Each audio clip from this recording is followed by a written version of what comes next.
Hello and welcome everyone to smart IAS foundation. स्वागत है एक बार फिर से स्मार्ट आईएएस फाउंडेशन में, जहां हम लोग असम स्पेसिफिक करंट अफेयर्स का रिवीजन कर रहे हैं फॉर एपीएससी प्रीलिम्स 2026। 5 जुलाई को जो एपीएससी प्रीलिम्स 2026 होना है उसके लिए असम स्पेसिफिक करंट अफेयर्स का रिवीजन लेक्चर 1 कंप्लीट करवा के मैंने यूट्यूब पर अपलोड कर रखा है। उसका डॉक्यूमेंट भी कमेंट सेक्शन में अवेलेबल है। दिस इज लेक्चर 2 और ज्यादा से ज्यादा मैक्स 2 लेक्चर और लगेंगे। इट मींस कि 4 लेक्चर में आपका Assam specific current affairs APSC prelims के लिए पूरी तरह से कवर हो जाएगा। आपने पहले से करंट अफेयर्स रिवाइज करके रखा है असम प्रहरी के कंपाइलेशन से, वीकली क्लासेस से, बहुत बढ़िया है, अच्छी बात है। एक बार फिर से इस सेशन को देख लो। रिकॉर्डेड वीडियो होने का फायदा है ना, 2x स्पीड पर देख लो, 1.5x स्पीड पर देख लो, डॉक्यूमेंट डाउनलोड करके पढ़ लो, लास्ट मिनट रिवीजन हो जाएगा। ठीक है, तो 4 लेक्चर में पूरा Assam specific current affairs revision आपका एपीएससी प्रीलिम्स के लिए हो जाना है।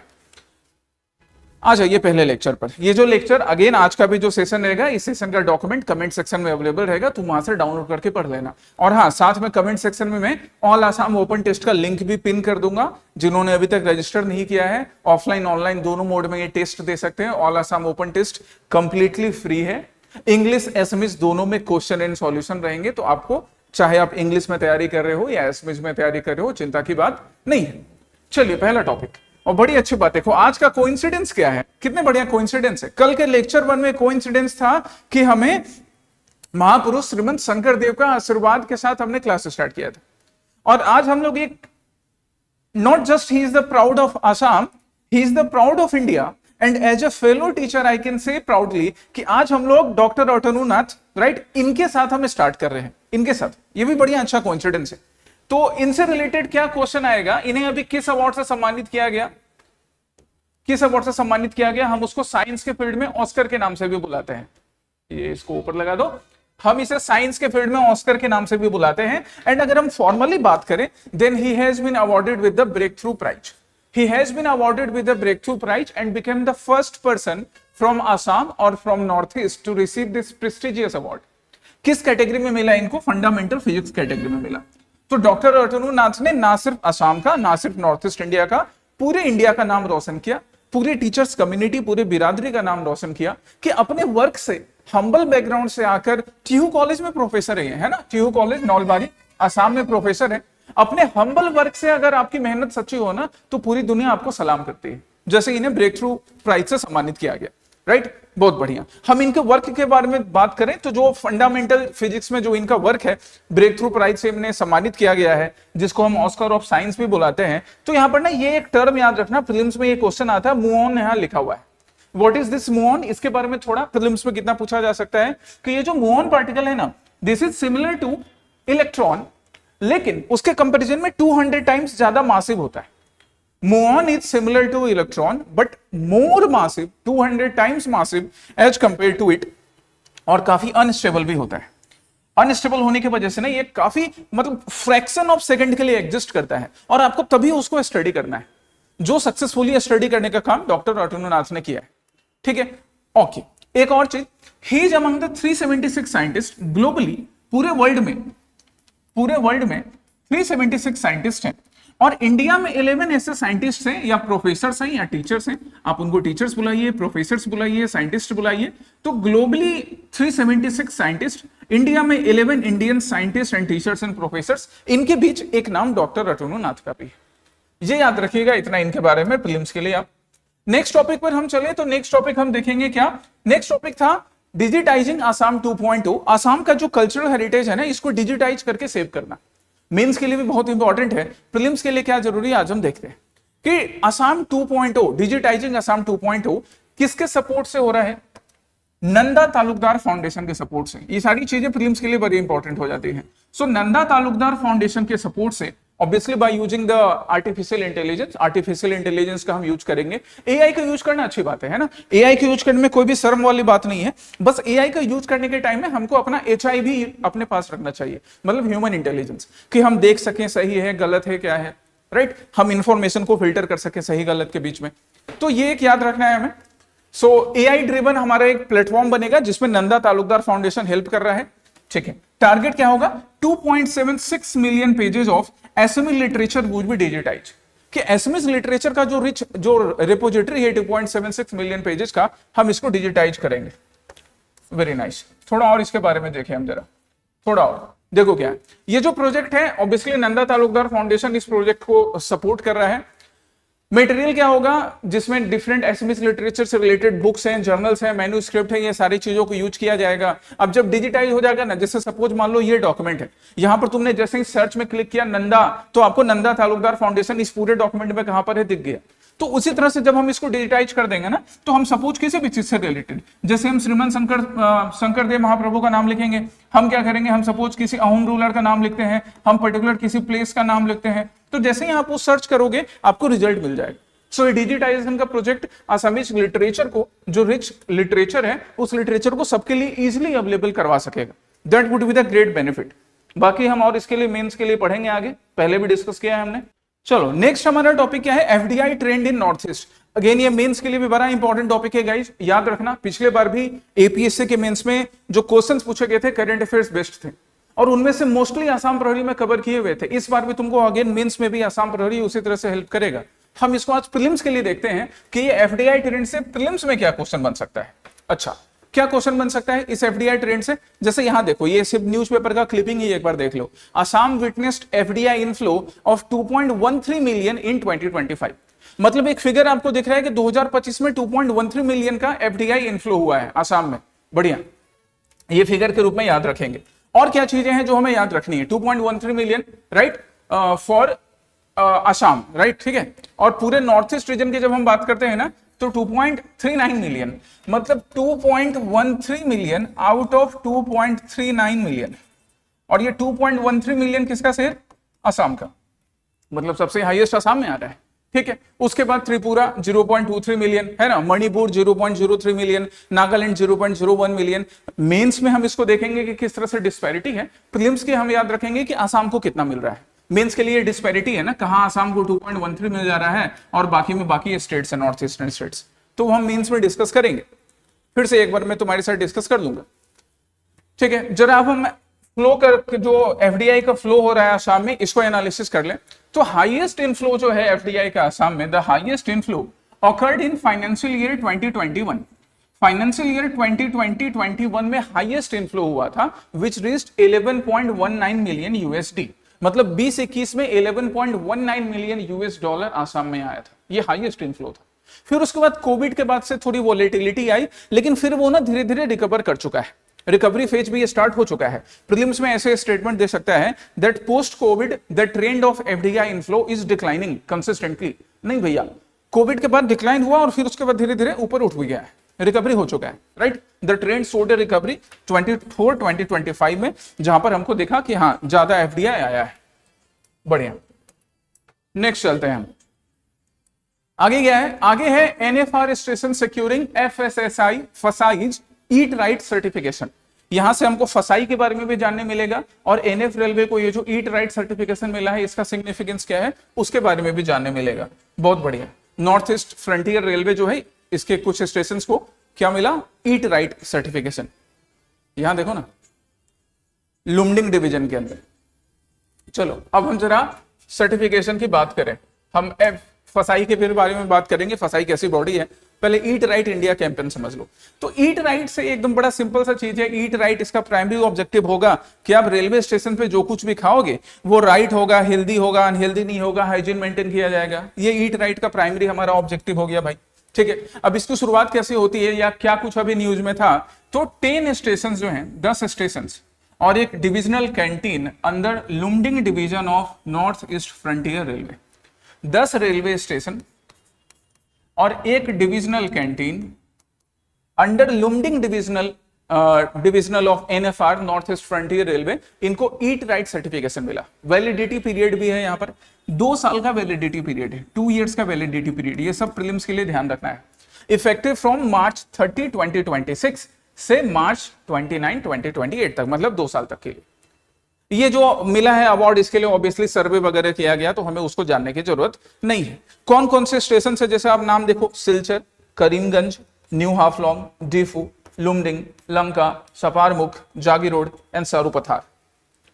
तो नाम याद रखेंगे आप, ये नाम आपको याद रखना पड़ेगा प्रीलिम्स के लिए, इसलिए लास्ट मिनट पे ये रिवीजन आपके लिए यूजफुल है। प्रीलिम्स के पहले एक बार पढ़ के भी जाओगे तो छोटा दिमाग में थोड़ी देर के लिए रहेगा।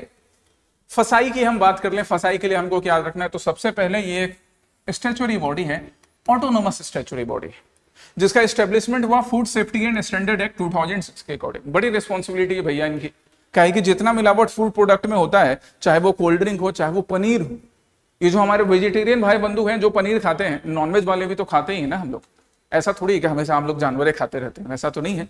तो पनीर ना सबसे ज्यादा एडल्ट्रेटेड फूड में से एक है, मिल्क भी बहुत ज्यादा, पनीर मिल्क से ही बनता ही है। तो फसाई की रिस्पॉन्सिबिलिटी काफी ज्यादा है। कौन सा मिनिस्ट्री के अंदर ये वर्क करेगा, ministry of health and family welfare, it operates under this ministry. हालांकि ऑटोनोमस स्टैट्यूटरी बॉडी है, ये भी याद रखिएगा। इसमें एक चेयरपर्सन होता है और उसके अलावा 22 मेंबर्स होते हैं, ठीक है, ये याद रखेंगे। फसाई ऑटोनोमस स्टैट्यूटरी बॉडी है। पिछले साल काफी न्यूज में रहा था, फूड एंड सिक्योरिटी एक्ट 2006 के अकॉर्डिंग न्यूज में काफी रहा था। नेक्स्ट है हमारा क्या, first ever children literary award, again very important for prelims in Assam, काफी इंपॉर्टेंट है। कौन से ट्रस्ट ने दिया first ever children's literary award Assam में? ऑब्वियसली आसाम की हम बात करें, first ever children literary award Assam किस ट्रस्ट ने देने का काम किया? विष्णु निर्मला ट्रस्ट ने। तो जब हम विष्णु निर्मला ट्रस्ट की बात कर रहे हैं, इसका मतलब कि इसका रिलेशन किससे रिलेटेड होगा? इनका रिलेशन होगा श्री विष्णु प्रसाद विष्णुराम मेधी से। तो लेट विष्णुराम मेधी से इसका रिलेशन है, क्योंकि यह अवार्ड कब दिया गया? On the birth anniversary of late Bishnuram Medhi. Late Bishnuram Medhi ji के बारे में तो मुझे कमेंट सेक्शन में बताओगे, इनके कंट्रीब्यूशन के बारे में। एक और question, who is considered as the iron man of Assam? Iron man of Assam के नाम से किनको बुलाया जाता है, बताओगे तुम कमेंट सेक्शन में, है ना। हिंट भी यहां पर है, समझ ही रहे होगे।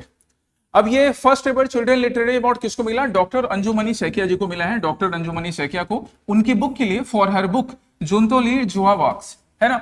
बढ़िया है, अच्छी बुक है, कभी आपको पढ़ने का मौका मिले। अवार्ड देने का काम चीफ गेस्ट के रूप में अरूप कुमार दत्ता जी ने किया, ठीक है। हम विष्णु निर्मला ट्रस्ट की बात करें तो it was established by none other than but the Bishnuram Medhi himself, जो विष्णु निर्मला ऑडिटोरियम गुवाहाटी से ऑपरेट करता है, एक सोशल कल्चरल इंस्टीट्यूशन से, ठीक।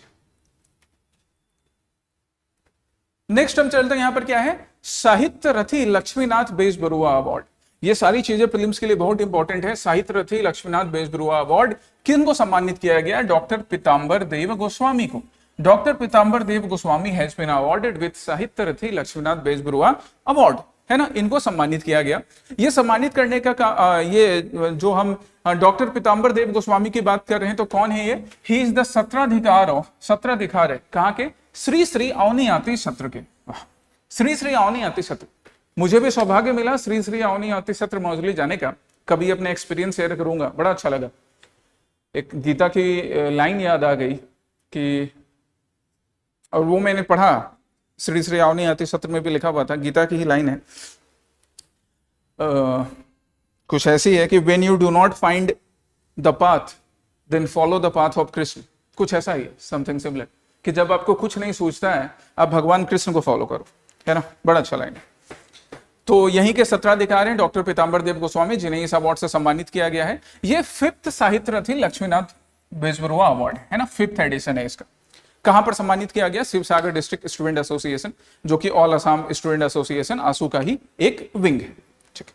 हम अगर लक्ष्मीनाथ बेजबरुआ जी की बात करें तो हम इन्हें साहित्य रथी के नाम से भी बुलाते थे। साहित्य रथी, साहित्य रथी, साहित्य रथी नाम सुनने से मुझे रश्मि रथी नाम का एक वर्क याद आ रहा है। श्री लक्ष्मी नाथ बेजबरुआ जो थे, इन्होंने भी साहित्य लिटरेचर के फील्ड में अपना कंट्रीब्यूशन किया, और वैसा ही एक कंट्रीब्यूशन रामधारी सिंह दिनकर जी ने किया। देखो यही होता है, रामधारी सिंह दिनकर हैं, लक्ष्मीनाथ बेजबरुआ हैं, इन सारे लोगों ने ना लिटरेचर से अपना कंट्रीब्यूशन दिया। लैंग्वेज भले कोई हो, लैंग्वेज के ऊपर लड़ाई करना है कि हिंदी है, असमीज है, बांग्ला है, इंग्लिश है, तमिल है, इसके ऊपर ना जिन लोगों को कुछ नहीं होता है ना, वो लैंग्वेज की लड़ाई करते रहते हैं, जाति की लड़ाई करते हैं, धर्म की लड़ाई कर करके तो देश को बंटवा दिया। अब आजकल लैंग्वेज के नाम पे मिला है, जाति की लड़ाई करके वैसे भी कुछ स्टेट्स का बेड़ा गर्क हो रखा है, बिहार का, उत्तर प्रदेश का, जाति के नाम पे लड़ लड़के। इसलिए इन सब छोटे छोटी चीजों में नहीं पढ़ना चाहिए, इन लोगों से सीखना चाहिए। साहित्य रथी के नाम से बुलाया जाता था। रामधारी सिंह दिनकर की फेमस बुक है रश्मि रथी, ठीक है। इनके और कई कंट्रीब्यूशन है, जिससे कि इन्हें सब्यसाची के नाम से भी बुलाया गया। पढ़िए आप इनके बारे में, इन सारे पर्सनैलिटीज के बारे में आपको अलग से पढ़ना चाहिए, राइट। नेक्स्ट हमारा क्या था? नेक्स्ट हमारा था analysis of crime dynamics and social vulnerabilities in Assam. ये 2024 का एक रिपोर्ट है, मेंस के लिए बड़ा इंपॉर्टेंट हो जाएगा, जीएस पेपर 3 के लिए और जीएस पेपर 2 के लिए। बट हम इसको देखें कि प्रीलिम्स में यहां से कुछ क्वेश्चन बन सकता है क्या। प्रीलिम्स में कभी कभी ऐसे ना फिगर्स पूछ लिए जाते हैं जीएस पेपर 2, 3 से कनेक्ट करके, क्योंकि पॉलिटी तो है ही ना तुम्हारे सिलेबस में, राइट। तो around 39,816 cognizable crimes have been reported since in 2024, which is showing a decline from the previous year. 2024 में 39,816 केसेस रजिस्टर हुए, जो कि पहले से थोड़ा कम है। इसका मतलब कि क्राइम, अब यहां पे ना इसका दो मतलब निकाला जाता है, मेंस में हमारे काम आएगा, वो सुन लो एक बार, कि या तो क्राइम ही कम हो रहा है या फिर उसका जो रिपोर्टिंग है वो कम हो रहा है। ये दोनों चीज आपको याद रखना है, केस स्टडी में भी काम आएगा, एथिक्स में भी। ये 1.12% है इंडिया के टोटल इंसिडेंट का, ठीक है। स्टिल कम तो हुआ है, still offences against women and children remain among the highest reported category with in the state. Still ये जो कॉग्निजेबल ऑफेंसेस हैं 2024 में जो रिपोर्ट हुए थे, सबसे हाईएस्ट कैटेगरी अभी भी offence against women and children है। यहां पर सोचने की जरूरत है स्टेट को, और स्टेट के साथ साथ जिनकी भी रिस्पॉन्सिबिलिटी है लॉ एंड ऑर्डर को मेंटेन करने की। थोड़ा और हम इसके बारे में देख लें, ये तो हमने देख ही लिया, राइट। नंबर्स कम हुए हैं, काफी नंबर कम हुए हैं, डिक्लाइन देखा गया 2023 से 24 का ये डिक्लाइन। ये ग्राफ देखो एक बार, 2023 में लगभग 49,000 था, जो 2024 में 39,816 है। पूरे इंडिया के कंपैरिजन की बात करें तो 1.12% है, ठीक है, that is a good figure. ये एक अच्छा फिगर है कि काफी कम है इंडिया के कंपैरिजन में, बट स्टिल इस 39,000 में मैक्सिमम जो रिपोर्टिंग है केसेस की वो विमेन एंड चिल्ड्रन के अगेंस्ट। हम फिर बात करते हैं नेक्स्ट देश राग इंटरनेशनल कल्चरल इवेंट की। देश राग धुन, देश राग कल्चरल इवेंट, तो ये 19th इवेंट है, 19th global competition and festival Indian art and culture, जिसको हम देश राग के नाम से बुलाते हैं। कहां सेलिब्रेट किया गया? हनोई वियतनाम में देश राग कल्चरल इवेंट, है ना। इसके ऑर्गेनाइजर कौन थे? तो ऑर्गेनाइजर थे नृत्य धाम कला समिति भिलाई, डायरेक्टेड बाय डॉक्टर राखी रॉय।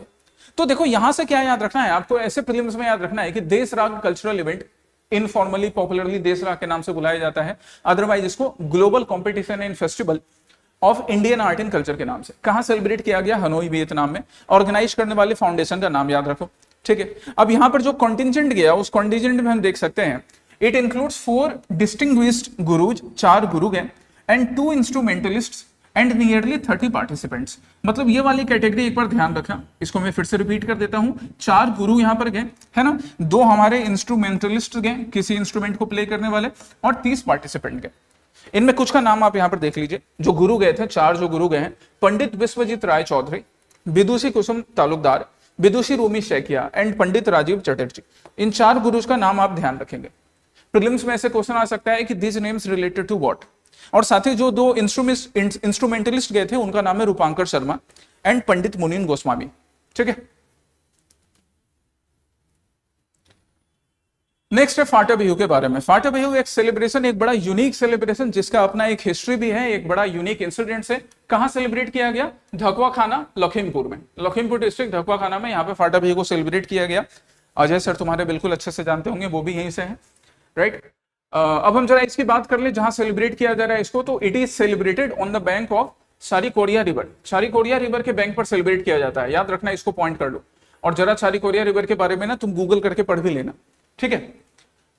चलिए, एक यूनिक टाइप का ये सेलिब्रेशन है जो अहोम रूलर्स के टाइम से चला आ रहा है। इसके बीच में इसके लिए ना एक वो फोक टेल भी है कि जब एक बार फाटा बिहू सेलिब्रेशन को या बिहू सेलिब्रेशन को यहाँ पर ढकवा खाना में सेलिब्रेट किया गया था, तो भीड़ इतनी ज्यादा बढ़ गई थी, लोग इतने उल्लास में थे कि जो थोड़ा बहुत वो जो बाउंड्री वगैरह बनाया जाता है ना बैम्बू वगैरह से, वो क्या हुआ, थोड़ा डिस्टर्ब हो गया, टूट फूट गया, है ना। जो ग्राउंड था वो बर्स्ट कर गया, ऐसा लोगों ने बोला, इतनी भीड़ उमड़ गई, इसलिए नाम क्या पड़ गया? फाटा बिहू। ये फोक टेल है, फोक टेल के नाम से है। साथ ही साथ इसका एक और सिग्निफिकेंस क्या है कि ये जो फाटा बिहू सेलिब्रेशन था, this was celebrated by people from those community which were marginalised in society. उन कम्युनिटी के लोगों ने फाटा बिहू सेलिब्रेशन को सेलिब्रेट करना शुरू किया जो कि सोसाइटी में मार्जिनलाइज्ड कंसीडर कर दिए गए थे, है ना, सोसाइटी में उनको अलग कर दिया गया था थोड़ा, ऐसा कुछ। चलिए, नेक्स्ट हमारा क्या है?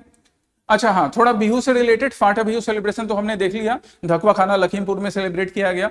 और जरा बिहू जो है ना, ये अलग अलग नामों से भी अलग अलग कम्युनिटी में सेलिब्रेट किया जाता है। जैसे टीवा कम्युनिटी की हम बात करें तो टीवा कम्युनिटी में जो बिहू सेलिब्रेशन है हम इसको पिसू के नाम से भी बुलाते हैं, है ना। हम उसके बाद मिसिंग कम्युनिटी की बात करें तो ये आली आई लेगांग के नाम से सेलिब्रेट किया जाता है। बोडो कम्युनिटी की बात करें तो बैसागु के नाम से सेलिब्रेट किया जाता है। तो अलग अलग नाम से भी इस तरह से बिहू फेस्टिवल को सेलिब्रेट किया जाता है। देवरी कम्युनिटी के आप देख सकते हो, सोनोवाल खशारीज को देख सकते हो। तो इनसे रिलेटेड बिहू का इनका जो अपना यूनिक नाम है या यूनिक सेलिब्रेशन है ना, एक बार इस स्लाइड को पढ़ लेना। कई बार क्या होता है प्रीलिम्स में एपीएससी ऐसे क्वेश्चन पूछेगा, यहां पर तुमको बिहू सेलिब्रेशन का नाम दे देगा, सामने कम्युनिटीज का नाम दे देगा, मैच द फॉलोइंग। तो ये मैच द फॉलोइंग में 1 2 3 4 5 आपको नाम याद रखने हैं, ठीक है। उनसे रिलेटेड सेलिब्रेशन के नेम याद रखने हैं, ये चीज ध्यान रखिएगा। चलो नेक्स्ट हम चलते हैं नेक्स्ट टॉपिक पर। नेक्स्ट टॉपिक हमारा कहा, हम यहां पर एसएमईज एक फिल्म की बात करेंगे जिसने ग्लोबल फिल्म फेस्टिवल में भारत का नाम रोशन किया, ठीक है। क्या नाम है फिल्म का भाग? मोयेती निखासौर, जिसका इंग्लिश में टाइटल था कोदुआ नाइट बर्ड, है ना। इसके डायरेक्टर का नाम आप याद रखिएगा, मिस्टर विद्युत कोत्की, right, Shri Bidyut Kotoky, he is the director which is, and the movie is based on a famous story written by Assamese author Anuradha Sharma Pujari. तो ये 3 नाम आपको याद रखने, एक तो मूवी का नाम, मूवी के डायरेक्टर का नाम विद्युत कोत्की, एंड अनुराधा शर्मा पुजारी जी के ही नोबेल पर बेस्ड ये मूवी है। कहां पर इसको सम्मानित किया गया?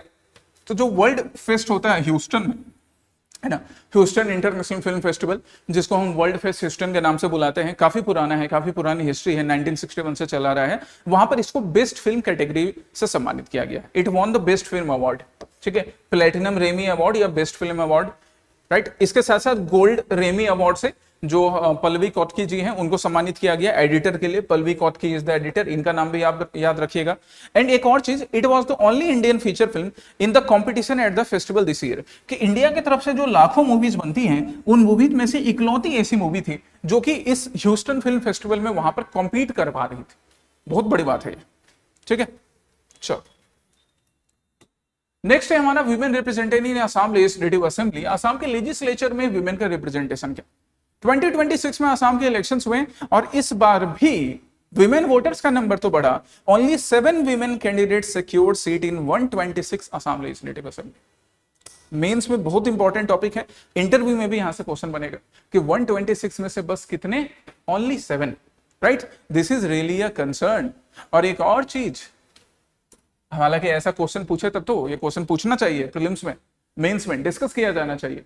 एक तरफ फीमेल वोटर्स का रिप्रेजेंटेशन बढ़ता जा रहा है, लेकिन जो कैंडिडेट्स हैं उनके नंबर कम होते हैं, जो इलेक्टेड कैंडिडेट्स हैं वो और कम होते हैं।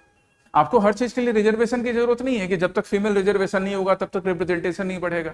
पार्टी इतना तो कर सकती है ना कि अपने तरफ से ज्यादा फीमेल्स को टिकट दे। खैर ज्यादा बोलेंगे तो पता चला यूएपीए लगा दिया, बट समझ रहे हो ना तुम, पॉलिटिकल पार्टीज की रिस्पॉन्सिबिलिटी बनती है और कम हो रहा है। 2011 में 14 नंबर से 2026 में 7 नंबर है। हम तो डिक्लाइन रास्ते पर जा रहे हैं, ये तो इंप्रूव होना चाहिए था। खैर आइए नेक्स्ट सुजोग पोर्टल की हम बात करते हैं। सुजोग पोर्टल, सुजोग पोर्टल क्या है? सुजोग पोर्टल ये एजुकेशन से रिलेटेड हो गया हमारा। सुजोग पोर्टल एजुकेशन से रिलेटेड। तो सुजोग पोर्टल मेनली किनके काम आएगा? अनसक्सेसफुल कैंडिडेट्स कहते हैं। अनसक्सेसफुल कैंडिडेट कोई देखो अनसक्सेसफुल लाइफ में नहीं होता है, बस हाँ ये बात है कि आप किसी एक एग्जामिनेशन में सक्सेस नहीं कर पाए, आप उस एग्जामिनेशन को एक बार में या 2 बार में जब भी आप क्लियर करना चाह रहे थे नहीं कर पाए, वो अनसक्सेसफुल कैटेगरी नाम दिया गया है। पर जिंदगी में कभी खुद को अनसक्सेसफुल नहीं मानना, है ना। बड़ा अच्छा कोइंसिडेंस है, आज मिस्टर कुणाल शाह को व्हाट्सएप का सीईओ बनाया गया है। कभी फ्री चार्ज उन्होंने बनाया था अपने दोस्त के साथ मिलकर, मिस्टर टंडन के साथ मिलकर, उसको बेचना भी पड़ा था, फिर फ्री चार्ज से क्रेड बनाया। तो कोई आदमी अनसक्सेसफुल नहीं होता है, सक्सेस कब किसको किस फॉर्म में मिलेगा वो मालूम नहीं। खैर रीएडमिशन के लिए जो अनसक्सेसफुल कैंडिडेट्स हैं हायर सेकेंडरी में फाइनल एग्जामिनेशंस के लिए, वो सुजोग पोर्टल को यूज करेंगे। सुजोग पोर्टल जो है मई 11 से ऑपरेशनल है, मई 11 से स्टार्ट हो चुका है, राइट। कुछ लिमिट्स है यहाँ पे, जैसे a student can submit maximum of 3 application through out a portal. Maximum 3 applications वहां पर डाल सकते हैं, प्रेफर्ड सब्जेक्ट स्ट्रीम डाल सकते हैं। एक और चीज यहां पर देखो, however students who appeared in 5 subjects and failed in 1 subject, कि मान लो एक स्टूडेंट है, स्टूडेंट ए, जिसने 5 सब्जेक्ट्स में अपीयर किया और उसके बाद क्या किया, एक सब्जेक्ट में फेल हो गया। And students who appeared in 6 subjects but failed in 2 subjects will not have to take readmission, right. उनको ना रीएडमिशन लेने की जरूरत नहीं है। ये छोटी छोटी मगर इंपॉर्टेंट बातें जो आपको याद रखना है कि स्टूडेंट ने 5 सब्जेक्ट में अपीयर किया, एक में फेल हो गया, 6 में अपीयर किया, 2 में फेल हो गया, उसको रीएडमिशन लेने की जरूरत नहीं है, वो स्पेशल एग्जामिनेशन कंडक्ट होंगे 2 महीने के अंदर ही और वो उसमें अपीयर कर सकेगा। ठीक है, साथ ही साथ जो पास्ट स्टूडेंट हैं अगर वो अपना मार्क्स इंप्रूव करवाना चाहते हैं तो they can also use this portal, वो भी इस पोर्टल को यूज कर सकते हैं स्पेशल एग्जामिनेशन में। नेक्स्ट हमारा क्या है, यूसीसी इंप्लीमेंटेशन। यूसीसी इंप्लीमेंटेशन की हम बात करें तो यूसीसी इंप्लीमेंटेशन में आसाम स्टेट कैबिनेट जो न्यूली इलेक्टेड कैबिनेट है इसने अपना पहला डिसीजन यही लिया था यूसीसी को इंप्लीमेंट करने का। ठीक है, चलिए हम बात करते हैं यूसीसी इंप्लीमेंटेशन में। तो यूनिफॉर्म सिविल कोड की हम जहां तक बात करें, यूनिफॉर्म सिविल कोड, तो यूनिफॉर्म सिविल कोड की रिक्वायरमेंट किन किन चीजों से रिलेटेड बाबू देखो, यहाँ मैरिज हो गया, डाइवोर्स हो गया, प्रॉपर्टी इनहेरिटेंस हो गया, अडॉप्टेशन, सक्सेशन, है ना, इन सारी चीजों से रिलेटेड आपको यूनिवर्सल सिविल कोड की रिक्वायरमेंट होती है। मेंस के लिए हम इसको और डिटेल में पढ़ेंगे, आज प्रीलिम्स की बात करें। यहां पर इंडियन कॉन्स्टिट्यूशन का एक आर्टिकल भी इंपॉर्टेंट हो जाता है। कौन सा आर्टिकल? आर्टिकल 44। तो ये आर्टिकल 44 जो कि directive principle of state policy का पार्ट है डीपीएसपी का, आप उसको भी याद रखोगे प्रीलिम्स के लिए। यहां पे एक चीज याद रखो थोड़ा, ये कॉन्स्टिट्यूशनल स्टेटस कि यूसीसी के फेवर में डॉक्टर बी आर अंबेडकर भी थे, है ना, बाबा साहब Ambedkar the founding father of Indian constitution, he was also in favour of UCC. हालांकि उनका यह कहना था कि यूसीसी जब इंप्लीमेंट किया जाएगा या करवाया जाएगा तो उसमें सारी कम्युनिटी को कॉन्फिडेंस में लेकर, ऐसा नहीं कि जो माइनॉरिटी कम्युनिटी है या कोई दूसरी कम्युनिटी उसको लगे कि हमारे अधिकार, हमारे राइट्स छीने जा रहे हैं। But B R Ambedkar was in favour of UCC. ठीक है, उसके बाद कई सुप्रीम कोर्ट के केसेस हैं जैसे Shah Bano case, Sarla Mudgal case and Saira Bano case. Remember these cases, you will need these cases to write answer in mains. साथ ही साथ आप प्रीलिम्स में याद रखिए, जैसे शाह बानो केस है वहां पर भी जेंडर जस्टिस की बात हुई थी, काफी पुराना केस है, इसके ऊपर तो अभी शायद एक मूवी भी बनी थी, तुमने देखा होगा।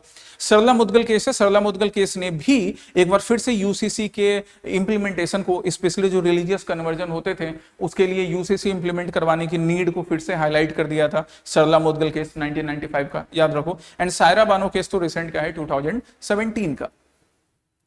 हम बाकी स्टेट्स की बात करें, अगर यूसीसी में बाकी स्टेट की बात करें तो Uttarakhand became the first state, पहला स्टेट पोस्ट इंडिपेंडेंस जिसने सक्सेसफुली यूसीसी बिल को इंप्लीमेंट करवाया स्टेट में, है ना।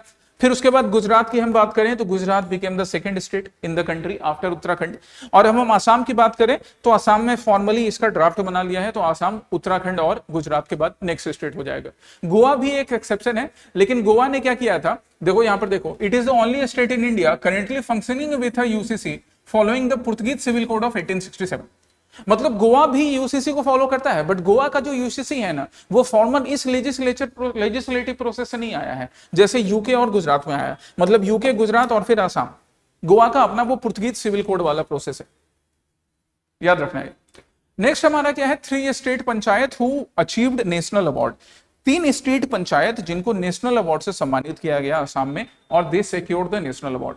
चलिए कौन कौन से ग्राम पंचायत होंगे, वो कहां से हैं, Nagaon, Dibrugarh and Sonitpur district. Nagaon, Dibrugarh and Sonitpur district, याद रखिएगा, नगांव वालों और डिब्रूगढ़ वालों एंड सोनीतपुर वालों, आप तीनों के लिए बहुत सारी बधाइयां, और बाकी सब लोगों को याद रखना एग्जामिनेशन के लिए। अब हम जरा बात कर लें कि भैया ये अवार्ड देने का काम कौन करता है। देखो एक बार पढ़ो, हम तब तक थोड़ा सा जल पी लेते हैं।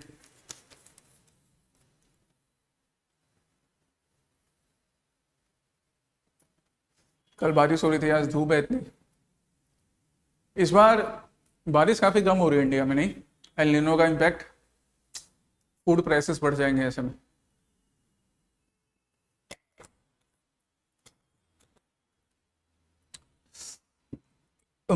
चलिए, तो पंचायत अवार्ड की बात करें, यहाँ पर नोडल मिनिस्ट्री कौन सी हो जाएगी, ऑब्वियसली नोडल मिनिस्ट्री हो जाएगी यूनियन मिनिस्ट्री ऑफ पंचायत। और ये जो पंचायत अवार्ड है अलग अलग कैटेगरी हैं, जैसे हैं दीनदयाल उपाध्याय पंचायत सतत विकास पुरस्कार। सतत विकास मतलब वैसे पंचायत जो कि कंसिस्टेंटली प्रोग्रेस करते चले जा रहे हैं, है ना। सतत विकास पुरस्कार जो है 9 अलग अलग थीम है जिसमें दिया जाता है। फिर एक दूसरा कैटेगरी भी है नानाजी देशमुख सर्वोत्तम पंचायत सतत विकास पुरस्कार की सर्वोत्तम ओवरऑल आउटस्टैंडिंग परफॉर्मेंस रहा है। ये दोनों मेन कैटेगरी है, याद रखिएगा। टॉप परफॉर्मेंस स्टेट की बात करें, कर्नाटक को 6 अवार्ड, आंध्र प्रदेश को 5 अवार्ड एंड उड़ीसा को 5 अवार्ड मिला है। तो कर्नाटक का 6, आंध्र का एंड उड़ीसा का 5 अवार्ड है, टॉप परफॉर्मर है, ठीक है। चलिए, और कुछ कैटेगरी थे इसमें, जैसे पंचायत एडवांसमेंट इंडेक्स भी रिलीज किया जाता है। ये जो पंचायत एडवांसमेंट इंडेक्स है, इसमें 150 इंडिकेटर्स होते हैं जो कि सस्टेनेबल डेवलपमेंट गोल्स के अकॉर्डिंग भी होता है। वो ऑब्वियसली उन्हीं के अकॉर्डिंग ही पंचायत का डेवलपमेंट डिसाइड किया जाएगा। अलग अलग कैटेगरी होती है, जैसे achiever, front runner, performer, aspirant, beginner, ये अलग अलग कैटेगरी में डिवाइड करते हैं। ठीक है। आसाम में हम बात करें तो आसाम में न्यू नापाम ग्राम पंचायत सोनितपुर में, इसको फर्स्ट रैंक मिला है, first rank, right, for best gram panchayat. फिर उसके बाद हम जुमानपुर ग्राम पंचायत की बात करें जो नगांव में पड़ता है। ये सब कैटेगरी देख लो, यहाँ पर जो मैंने बताया था ना, नानाजी देशमुख, तो हमारा जो सोनितपुर का जो ग्राम पंचायत है, ये नानाजी देशमुख सर्वोत्तम पंचायत सतत विकास पुरस्कार मिला। जुमार ग्राम पंचायत जो नगांव का है, इसको दीनदयाल उपाध्याय पुरस्कार मिला। एंड हुगिरी जान ग्राम पंचायत जो डिब्रूगढ़ का है, ये भी दीनदयाल उपाध्याय पुरस्कार है। तो ये डिटेल्स भी आप याद रखेंगे कि जो हमारा सोनितपुर वाला ग्राम पंचायत है, उसको नानाजी देशमुख कैटेगरी जो थी, है ना, सर्वोत्तम सतत विकास वाला, वो मिला। और बाकी नौगांव का जुमारमूर एंड डिब्रूगढ़ का हुगिरजान ग्राम पंचायत, इसको दीनदयाल उपाध्याय सतत पंचायत विकास पुरस्कार से सम्मानित किया गया है। मिजोरम जिंजर मिशन की हम बात करते हैं, ये भी न्यूज में था। Mizoram ginger mission not directly link to Assam, but APSC के लिए इंपॉर्टेंट है मिजोरम जिंजर मिशन। तो MDONER जो है, इसने रिसेंटली एक बड़ा प्रोजेक्ट लॉन्च किया 189.7 करोड़ का, जिसका नाम क्या रखा, मिशन जिंजर, है ना, mission ginger, Mizoram ginger mission.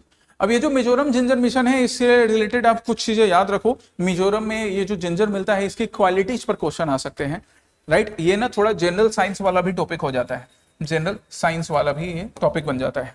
जैसे मिजोरम का जो जिंजर है ना, काफी बढ़िया क्वालिटी का माना जाता है, फार्मा ग्रेड क्वालिटी का माना जाता है। हाई ओलियोरेसिन कंटेंट इसमें मिलता है, ओलियोरेसिन का कंटेंट काफी हाई होता है। It contains 6 to 8% of oleoresin, which is significantly higher than the global average of 3%. जो ग्लोबल एवरेज है ना ओलियोरेसिन का 3%, उससे काफी ज्यादा रहता है, देखो डबल से ज्यादा है। एंड ये जो ओलियोरेसिन है, that is considered very good, it has medicinal property. तो ये ओलियोरेसिन किस में मिलता है, डायरेक्ट क्वेश्चन ऐसे भी बन सकता है, जिंजर में मिलता है। जिंजर मिशन लॉन्च किया गया है। और भी बाकी प्रोडक्ट्स हैं, जैसे सिक्किम का भी, जो सिक्किम है ऑर्गेनिक स्टेट है, वहां पे काफी प्रोडक्ट है। अरुणाचल प्रदेश की कीवी है, that can be promoted. Queen pineapple Tripura का, कॉफी है नागालैंड की, मेघालय के भी टर्मरिक प्रोडक्ट्स है। मिजोरम का जिंजर तो लॉन्च किया ही गया। एक और चीज याद कर लेना, जीआई टैग प्रोडक्ट्स जो है ना, जीआई टैग जिन जिन प्रोडक्ट्स को आसाम में मिला है, स्पेशली किस टाइम में मिला है, जैसे तेजपुर लीची, तो तेजपुर लीची को किस साल जीआई टैग से सम्मानित किया गया, ये आप याद रखिएगा, किस साल जीआई टैग मिला, ये एक याद रखो। और बाकी भी जो प्रोडक्ट्स हैं जिनको रिसेंट में तो जो मिले, तब तक एपीएससी का क्वेश्चन पेपर बन गया होगा, बट फिर भी तुम एक बार उनको भी देख लेना। और पहले से जिन प्रोडक्ट्स को जीआई टैग मिला हुआ है, एक बार सबकी लिस्ट देख लो कि किस ईयर में जीआई टैग मिला है इनको। Assam ships first legal agarwood chips to west Asia. Agarwood में आसाम लीडर माना जाता है एगरवुड इंडस्ट्री में, बट इसका पहला लीगली शिपमेंट हुआ है, लीगली शिपमेंट है ना, क्योंकि इससे पहले ना काफी इलीगली भी इसको स्मगल किया जाता था एगरवुड को। एगरवुड से हम परफ्यूम बना सकते हैं, राइट, एगरवुड से हम इत्र बना सकते हैं, परफ्यूम बना सकते हैं, अगरबत्ती बना सकते हैं, इंसेंस स्टिक, उसके लिए भी एगरवुड का यूज किया जाता है। कहाँ एक्सपोर्ट किया गया, सऊदी अरेबिया एंड यूएई में, यहाँ एक्सपोर्ट किया गया है काफी बड़ा बंच एगरवुड का। ठीक है, जरा पढ़े हम एगरवुड के बारे में। तो एगरवुड जो है, हम इसको औद के नाम से भी जानते हैं। परफ्यूम के बॉटल पे तुमको देखने को मिलता होगा औद परफ्यूम, है ना, काफी बढ़िया इसका फ्रेग्रेंस रहता है। इसके अलावा हम इससे कॉस्मेटिक के बाकी आइटम, इंसेंस स्टिक, ये सब भी बना सकते हैं एगरवुड का। आसाम में अगर हम एगरवुड की बात करें तो इंटरनेशनल मार्केट में एसएमएस एगरवुड के जो यहाँ प्रोड्यूस किया जाता है, उसका काफी ज्यादा डिमांड रहता है, काफी हाई डिमांड है एगरवुड का। नाउ इसके कुछ क्राइटेरिया हैं, आप एगरवुड को ऐसे ही एक्सपोर्ट नहीं कर सकते, इसलिए देखो ये जो न्यूज आर्टिकल है, यहाँ पर क्या बोला गया कि पहला लीगली अप्रूव्ड एक्सपोर्ट है, क्योंकि एगरवुड जो है ना थ्रेटन्ड स्पीसीज है प्लांट की, दैट्स वाई इसके ट्रेड को लेकर भी बहुत सारे कॉम्प्लायंस, इंटरनेशनल कॉम्प्लायंस फॉलो करने होते हैं, जैसे साइट्स आ जाता है, साइट्स। तो साइट्स जो है वो एगरवुड का जो इंटरनेशनल जो ट्रेड होता है उसको रेगुलेट करने का काम करता है, परमिटेड मैनर में अलाउ करता है। तो जब तक आपको परमिट नहीं मिलेगी आप लीगली एक्सपोर्ट नहीं कर सकते हैं, है ना, इसलिए पहले इलीगल सेल काफी होता था, बिकता तो पहले से। साइट्स की जहां तक हम बात कर लें तो साइट्स वॉशिंगटन कन्वेंशन, जब वॉशिंगटन कन्वेंशन हुआ IUCN का, उसके बाद साइट्स निकल कर आता है एक legally binding legally binding agreement होता है साइट्स का डिफरेंट पार्टीज के ऊपर। स्पेशली साइट्स के बारे में तुम याद रखना कि अपेंडिक्स 1 में जिन स्पीसीज को कैटेगराइज किया जाता है उनका हाईएस्ट लेवल का प्रोटेक्शन होता है, स्ट्रिक्टली उनका ट्रेड बैंड रहता है। एगरवुड की हम जहां तक बात कर लें तो एगरवुड जो है हमारा ये बैंड नहीं है, परमिटेड है, तो इसको हम कौन सी कैटेगरी में डाल देंगे, साइट्स के अपेंडिक्स 2 कैटेगरी में डाल देंगे। ठीक,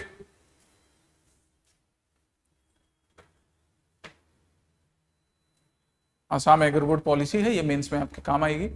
एक प्रोटेम स्पीकर न्यूज में थे, है ना, अभी जो आसाम इलेक्शंस हुए, इलेक्शंस के बाद प्रोटेम स्पीकर जो सीनियर मोस्ट मेंबर होते हैं उनको प्रोटेम स्पीकर बनाया जाता है।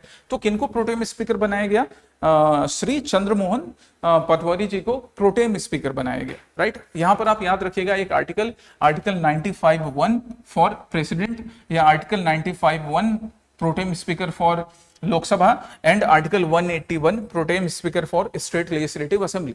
कि आर्टिकल 95(1) के according the president appoint the senior most MP in the Lok Sabha as pro tem speaker, and article 181 के according the governor appoint the senior most MLA as pro tem speaker। ठीक है, pro tem Latin word से बना हुआ है जिसका मतलब होता है फॉर द टाइम बीइंग, कि जब तक नया स्पीकर नहीं इलेक्ट होता है तब तक आप प्रो टेम स्पीकर रहेंगे, और जैसे ही नया फुल टाइम स्पीकर इलेक्ट होगा ऑटोमेटिकली ये जो ऑफिस है ये खत्म हो जाएगी, रिमूव करने की जरूरत नहीं होती है। क्यों ही रिमूव करेंगे, सीनियर मोस्ट मेंबर है भाई, उसने तब स्पीकर का रोल प्ले किया, तब प्रेसाइड किया जब कोई और स्पीकर नहीं था, तो रिमूव थोड़ी करना है, ऑटोमेटिकली ऑफिस खत्म होगा।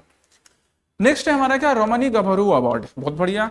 Actor Arun Hazarika to receive the Ramani Gabharu award. अच्छा है, चलिए अब जरा हम इनके बारे में पढ़ते हैं। चलिए, तो रमनी गभरू अवार्ड 2026 किसको दिया गया, याद रखें एक्टर अरुण हजारिका को, याद रखेंगे, ये सब प्रीलिम्स के लिए बड़ा इंपॉर्टेंट है। राइट, 66 बोहागी विदाई सेलिब्रेशन जो हुआ रिसेंटली, उसके ड्यूरेशन में ही, उसके ही टाइम में ये अवार्ड से सम्मानित किया गया। ऑर्गेनाइजिंग बॉडी जो है किसने ये अवार्ड दिया, तो द बाइनियल बोहागी विदाई सेलिब्रेशन कमेटी एंड ये जो ट्रस्ट है ये अवार्ड देने का काम करती है। हम जरा और बात कर लें इसके बारे में, तो Boloram Bailung Baruah memorial farmer award भी था जिसके रेसिपिएंट है पंकज बरुआ। इनको आइडियल फार्मर के रूप में सेलिब्रेट किया गया। तो इस एक न्यूज से तुमको दो चीज के बारे में मालूम पड़ रहा है, एक तो रमनी गभरू अवार्ड के बारे में जिससे श्री अरुण हजारिका जी को जो एक एक्टर है उन्हें सम्मानित किया गया, और दूसरा Boloram Bailung Baruah memorial farmer award जिससे एक फार्मर पंकज बरुआ जो है उनको सम्मानित किया गया है। ये दोनों चीज प्रीलिम्स के लिए काफी है, इतना ही। नेक्स्ट हमारा क्या है, रमानी गभारू जी के बारे में हम जरा जान लें कि इनका कंट्रीब्यूशन क्या था। तो she is considered as the only daughter, इनके बारे में तुमने आसाम हिस्ट्री के क्लासेस में भी पढ़ा होगा, एक बार फिर से रिवाइज कर लो। She is the only daughter of the Ahom king Swargadeo Jayadhwaj Singha, इनकी ओनली डॉटर थी। राइट, एंड जब मुगल जनरल मीर जुमला का इन्वेजन हुआ और अहोम जो थे उनको पीस ट्रीटी साइन करनी पड़ गई, तो जो इनकी जो इकलौती पुत्री थी इनको मुगल कोर्ट भेजना पड़ गया। Right, she was handed over to the Mughals as a political hostage to ensure the fulfilment of treaty, but May 13, 1668 को she was married to Mohammad Azam Shah, the third son of emperor Aurangzeb in Delhi with a massive dowry. फिर उसके बाद एक और treaty भी news में रहती है जिसमें अगेन स्वर्गदेव जयध्वज सिंघा जो है एंड मीर जुमला जो थे, मीर जुमला जो था मुगल जनरल, इनके बीच में ट्रीटी भी होती है। राइट, इस ट्रीटी से फाइनली हम देखते हैं कि प्रिंसेस रमनी गभारू जो है एंड टीपम राजा के जो डॉटर हैं उनको भी मुगल कोर्ट भेजा जाता है। ये सारी कुछ चीजें हैं मुगल हिस्ट्री से रिलेटेड, आसाम हिस्ट्री और मुगल हिस्ट्री के टाइम पीरियड से रिलेटेड। एक बार इसको भी तुम रिवाइज कर लो फिर से, ठीक है। बाकी ज्यादा आप आसाम स्टैटिक हिस्ट्री जो है उसकी क्लासेस में पढ़ा होगा तुमने। नेक्स्ट हम आते हैं किस पर, एसएमएस डॉक्यूमेंट्री ऑन टोकारी गीत विंस नेशनल ज्यूरी ऑनर्स। वाह, बहुत बढ़िया, ये भी अच्छा है। डायरेक्टर्स के नाम भी लिखे हैं, डॉक्टर अपर्णा बेज बरुआ। क्या है the SMS documentary string of tradition, एक टोकारी गीत स्टोरी है which was directed by doctor Aparna Bez Barua. इसको दादा साहब फाल्के फिल्म फेस्टिवल में ऑनरेबल ज्यूरी मेंशन मिला है, बहुत अच्छा। तो क्वेश्चन कैसे बनेगा कि दादा साहब फाल्के जो फिल्म फेस्टिवल है, एक बड़ा पॉपुलर फिल्म फेस्टिवल है, यहाँ पे ऑनरेबल ज्यूरी मेंशन किसको सम्मानित किया गया, ऑनरेबल ज्यूरी मेंशन से टोकारी गीत स्टोरी को। नाम था स्ट्रिंग ऑफ ट्रेडिशन है Tokari Geet story which was directed by doctor Aparna Bez Barua, इन्होंने डायरेक्ट किया है। स्ट्रिंग्स ऑफ ट्रेडिशन, हम टोकारी गीत स्टोरी की बात कर लें तो टोकारी गीत स्टोरी जो है वो फोक म्यूजिक है, टोकारी गीत है, जिसको कि ज्यूरी मेंशन मिला दादा साहेब फाल्के फिल्म फेस्टिवल में, राइट, जिसको हम इंडियन वर्ल्ड फिल्म फेस्टिवल के नाम से भी जानते हैं। ठीक है, एक चीज यहां देखो, एक यूनिक चीज, परफॉर्मेंस क्या है, traditionally performed by male groups and guided by a lead vocalist. तो टोकारी गीत के बारे में आपको ये एक पॉइंट याद रखना है कि इसको ट्रेडिशनली जो है वो मेल जो सिंगर्स होते हैं, आप वहां पे देख सकते हो इमेज में, ग्रुप में, वो परफॉर्म करने का काम करते हैं, उनमें से एक लीड वोकलिस्ट होता है। इंपॉर्टेंट है, ये याद रखिएगा, दादा साहेब फाल्के फिल्म अवार्ड में स्पेशल ज्यूरी मेंशन इसको मिला। नेक्स्ट है यहाँ पे खसाव फिश। वाह, खसाव फिश। खसाव फिश की बात करें तो मेघालय कैबिनेट है जो officially designated the chocolate mahseer as the state fish of Meghalaya. ये जो चॉकलेट महासीर है ना, इसको स्टेट फिश ऑफ मेघालय का के भी डिक्लेयर किया है। लोकल नेम इसका अलग अलग नाम से इसको बुलाया जाता है, जैसे खासी कम्युनिटी इसको खसाव के नाम से भी बुलाती है और गारो कम्युनिटी इसको नरांग के नाम से भी बुलाती है। लोकल नेम से इस फिश के। प्राइमरी हैबिटेट की हम बात करें तो ऑब्वियसली जो क्लीन रिवर स्ट्रीम्स होती हैं, रिवर वाटर वहां मिलती है। मेघालय में मिल रहा है तो आसाम और अरुणाचल प्रदेश वाले रीजन में भी ये फिश मिलती है। फास्ट फ्लोइंग क्लीन रिवर में, मतलब जहां पर क्लीन वाटर बॉडी है वहां पर ये फिश मिलने का काम होता है। याद आपको रखना है, खसाव fish has been declared at the state fish of Meghalaya. ठीक है, इसका नाम हो गया चॉकलेट महासीर के नाम से भी हम इसको बुलाते हैं, थोड़ा थोड़ा चॉकलेटी कलर का है ना। और लोकल नेम में खासी कम्युनिटी इसको खसाव के नाम से, गारो कम्युनिटी नारांग के नाम से बुलाती है। क्लीन वाटर रीजन में मिलता है, इट मींस अगर मेघालय का स्टेट फिश है, इट सोज इट की मेघालय जो है वहां पर वाटर बॉडी जो है, रिवर बॉडीज, वहां पर क्लीन वाटर अवेलेबल है। नाइस। नेक्स्ट क्या है, घड़ियाल स्पॉटेड इन काजीरंगा। तो यहां से नाम को घड़ियाल का आईयूसीएन स्टेटस याद रखना है, क्रिटिकली इंडेंजर्ड घड़ियाल, कि घड़ियाल का भाई आईयूसीएन स्टेटस क्या है, क्रिटिकली इंडेंजर्ड, आईयूसीएन में हम इसको याद रखेंगे। दैट्स इट, इतना आपको याद रखना है घड़ियाल के बारे में। और हम चले वाटर मेट्रो इन असम। वाटर मेट्रो, तो union government has proposed water metro service in Assam. Water metro services Assam में स्टार्ट किया जाएगा, फेज 1 गुवाहाटी में और फेज 2 डिब्रूगढ़ एंड तेजपुर में। अभी ये बिगनिंग ही है तो इसके ऊपर ज्यादा कोई डिटेल में क्वेश्चन नहीं बन सकता है, बट स्टिल तुम इतना याद रखना कि फेज 1 गुवाहाटी में स्टार्ट किया जाएगा और फेज 2 डिब्रूगढ़ एंड तेजपुर में। वाटर मेट्रो है ना, वाटर मेट्रो इंडिया के बाकी सिटीज में सक्सेसफुली रन किया भी गया है, और यहाँ आसाम में भी, जैसे कोच्चि की हम बात कर ले तो वहां पे सक्सेसफुली रन किया गया, आसाम में भी इसका सक्सेस होने के काफी चांसेस है। ठीक है, कोच्चि इंडिया का पहला integrated water based transit system था, एक टाइप का वाटर मेट्रो हम उसको बुला सकते हैं। नेशनल वाटर वेज भी यहां पर मेंशन है, और देखो नेशनल वाटर वेज के बारे में मैंने एक और न्यूज में मेंशन किया था, पूरा लिस्ट तुम्हारे पास मेंशन रहेगा, वो मैं स्लाइड दिखाऊंगा। तो जो जो नेशनल वाटर वे आसाम से पास करते हैं, आपको ना उनका नाम याद रखना है। जन भागीदारी अभियान, जन भागीदारी अभियान, इसको कामरूप में लॉन्च किया गया, specially tribal and remote areas में, सो दैट वहां पर जो लोगों का इंक्लूजन है, पीपल का इंक्लूजन है, वो बढ़ सके गवर्नेंस में, या गवर्नमेंट जो है वो लोगों के तक पहुंच सके। जो भी वेलफेयर स्कीम्स हैं, चाहे वो वेलफेयर स्कीम्स फूड डिस्ट्रीब्यूशन से रिलेटेड हैं, वेलफेयर स्कीम्स प्रॉपर्टी राइट से रिलेटेड हैं, या बाकी चीजों से रिलेटेड वेलफेयर स्कीम्स हैं, लोगों का पार्टिसिपेशन उसमें बढ़ सके, इसके लिए जन भागीदारी प्रोग्राम स्टार्ट किया गया। ठीक है, अलग अलग सेंटर बनाकर। ब्लैक पेंथर देखा गया मानस नेशनल पार्क में, ये भी बड़ा है, ब्लैक पेंथर का साइट किया गया मानस नेशनल पार्क। ब्लैक पेंथर मानस नेशनल पार्क, काफी रेयर स्पीसीज है ब्लैक पेंथर, जिसको मानस नेशनल पार्क में देखा गया। अब ये चीज याद रखो कि ब्लैक पेंथर जो है, जहां जहां पर ज्यादा डिटेल की बात है ना मैं एक्सप्लेन कर दूंगा, कुछ जगहों पे सिर्फ प्रीलिम्स के लिए फैक्ट्स रहते हैं, वो भी मैं पढ़ के बता देता हूं कि तुम्हारे दिमाग में रहे।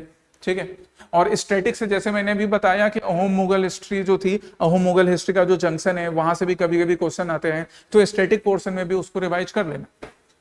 ठीक है, अब हम ब्लैक पेंथर की बात करें तो ब्लैक पेंथर ना कोई भी एक सेपरेट स्पीसीज नहीं होता है, बस यहां पर क्या होता है ना, यहां पे मेलेनिज्म की वजह से आप उस पेंथर को किस फॉर्म में देखते हो, ब्लैक फॉर्म में। मेलेनिज्म की वजह से एक्सेस ब्लैक पिगमेंटेशन हो जाता है, and that's why that panther looks like a black panther, इसलिए वो कैसा दिखता है, ब्लैक पेंथर के रूप में, एक्सेस मेलेनिज्म की वजह से। ठीक है, याद रखना इस चीज को। बाकी हैबिटेट की बात करें तो डेंस कैनोपी रीजन में मिलेगा, पेंथर वहीं पर मिलता है, ब्लैक पेंथर भी वहां मिलेगा। नॉर्थ ईस्ट इंडिया में मानस में भी देखा गया, इसके अलावा नामेरी में भी, पक्के टाइगर रिजर्व यहाँ पर भी कभी कभी देखा गया है, वेस्टर्न ईस्टर्न घाट्स में, सदर्न इंडिया में, अलग अलग रीजन में आपको ब्लैक पेंथर या बाकी पेंथर स्पीसीज भी दिखते हैं।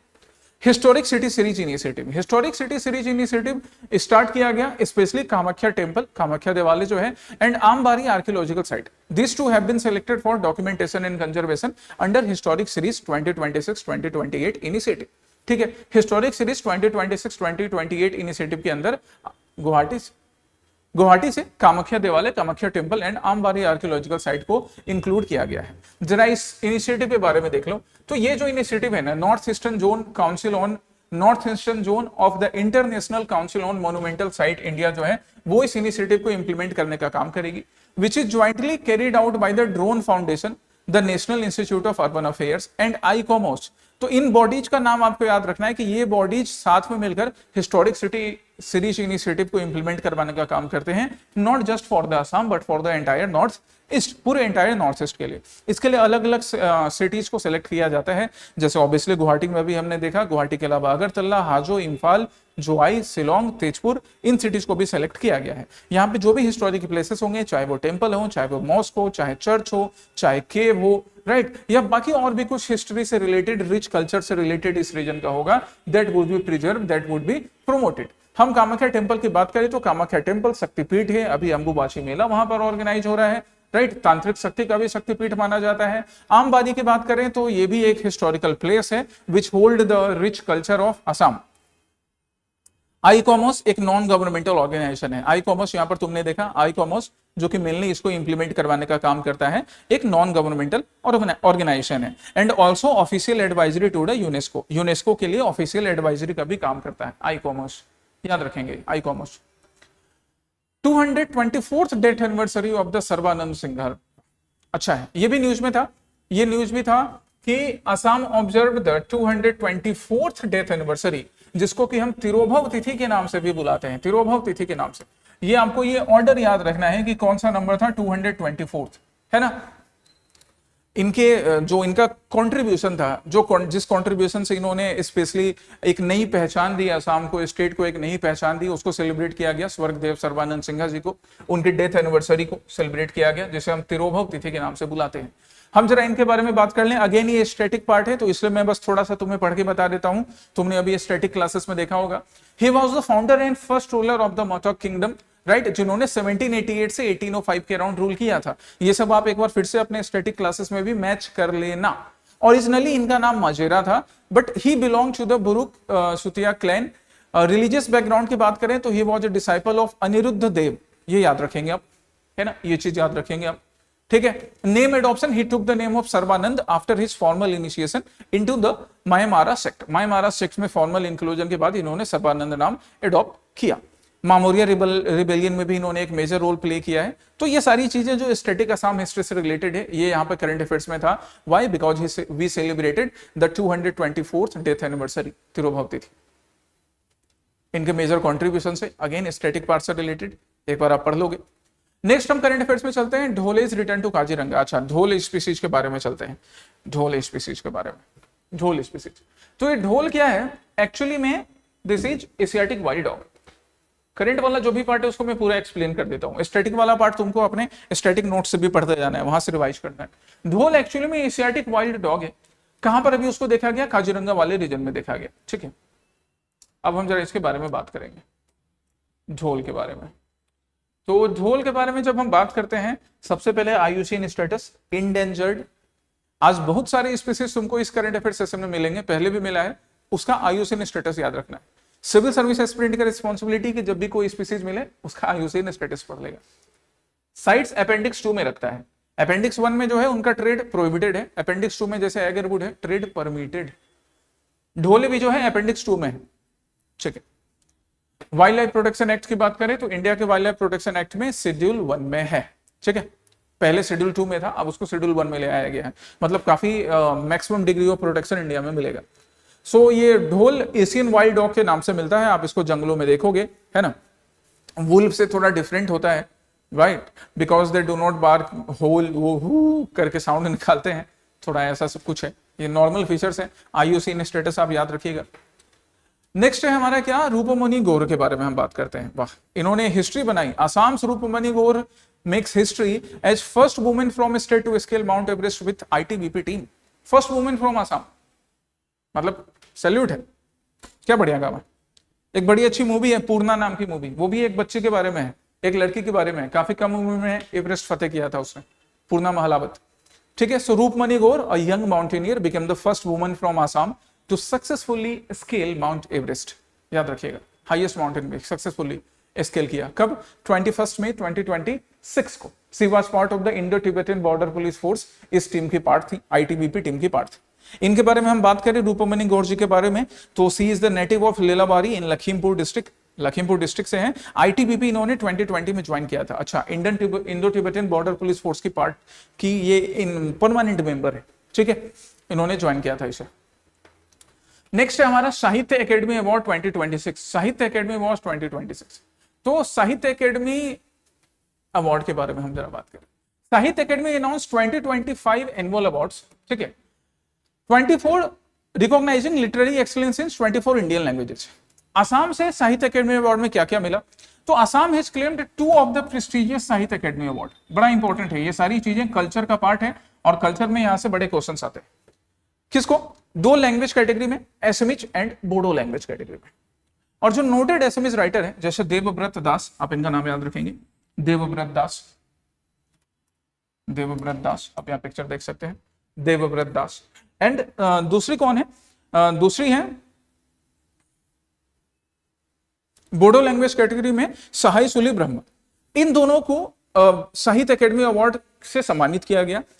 एसएमएच कैटेगरी में, एसएमएस लैंग्वेज कैटेगरी में देवव्रत दास एंड बोडो लैंग्वेज कैटेगरी में सहाय सुली ब्रह्म। एसएमएस लैंग्वेज कैटेगरी में जो देवव्रत दास को साहित्य अकेडमी पुरस्कार से सम्मानित किया गया है फॉर नोबेल कारी खैलास साधु, और बोडो लैंग्वेज कैटेगरी में इनको अपने दूसरे नोबेल के लिए सम्मानित किया गया इस तरह से, है ना। साहित्य अकेडमी अवार्ड्स की बात करें तो 1954 से साहित्य अकेडमी अवार्ड दिया जा रहा है। ये सेकंड हाईएस्ट लिटरेरी ऑनर है इंडिया में, Sahitya Akademi award second highest literary honour. देने का काम कौन करती है? Ministry of culture. ठीक है, लिंग्विस्टिक कवरेज की बात करें तो this award is presented in 24 languages, जो 8th शेड्यूल में मेंशन है, इंक्लूडिंग इंग्लिश एंड राजस्थानी। मतलब इंग्लिश में भी साहित्य अकेडमी अवार्ड से सम्मानित किया जाता है, याद रखिएगा, इंग्लिश और साथ ही साथ राजस्थानी में भी। ये सारी चीजें प्रीलिम्स में बड़ी काम आती हैं। आपके ओरिजिनल कंट्रीब्यूशन के लिए जो इंडियन सिटीजन होते हैं उनको ही दिया जाता है, मतलब foreigner is not eligible for साहित्य अकेडमी अवार्ड, सिर्फ और सिर्फ इंडियन सिटीजन को ही दिया जाएगा। ठीक है, पर लैंग्वेज ईच ईयर, हर लैंग्वेज को एक साल एक अवार्ड मिलेगा, इस तरह करके है, पर language each year. Poetry, novel, drama, ऐसे इस कैटेगरी में।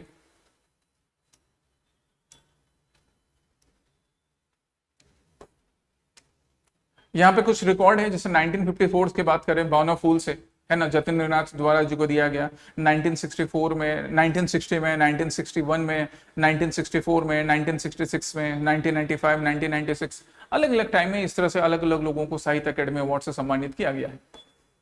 ठीक है, ब्रांड असम की हम बात करते हैं। सीएम ने जीआई टैग कार्बी जिंजर जो है उसको जब लंदन भेजा गया तो फिर से ब्रांड असम की बात हुई। GI tag product ginger, brand Assam, इसको भेजा गया।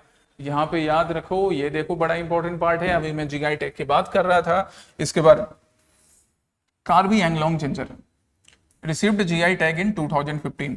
रूपम सर ने ये वाला करंट अफेयर्स करवाया है ना। करंट अफेयर्स में मोस्टली सारी चीजें कवर हो जाती है, बस आपको रेगुलरली करते जाना है। ये चीज याद रखिएगा। जिंजर को कब मिला? जीआई टैग 2015 में। बाकी प्रोडक्ट्स भी चेक कर लेना। ठीक है, ब्रांड असम की हम बात करें तो ब्रांड असम एक इनिशिएटिव है।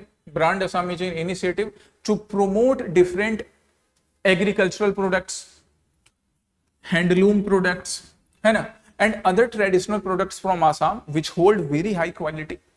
They need promotion to shine in the global market, to shine in the global platform. ठीक है, यही ब्रांड असम का मेन एजेंडा है, मेन ऑब्जेक्टिव है।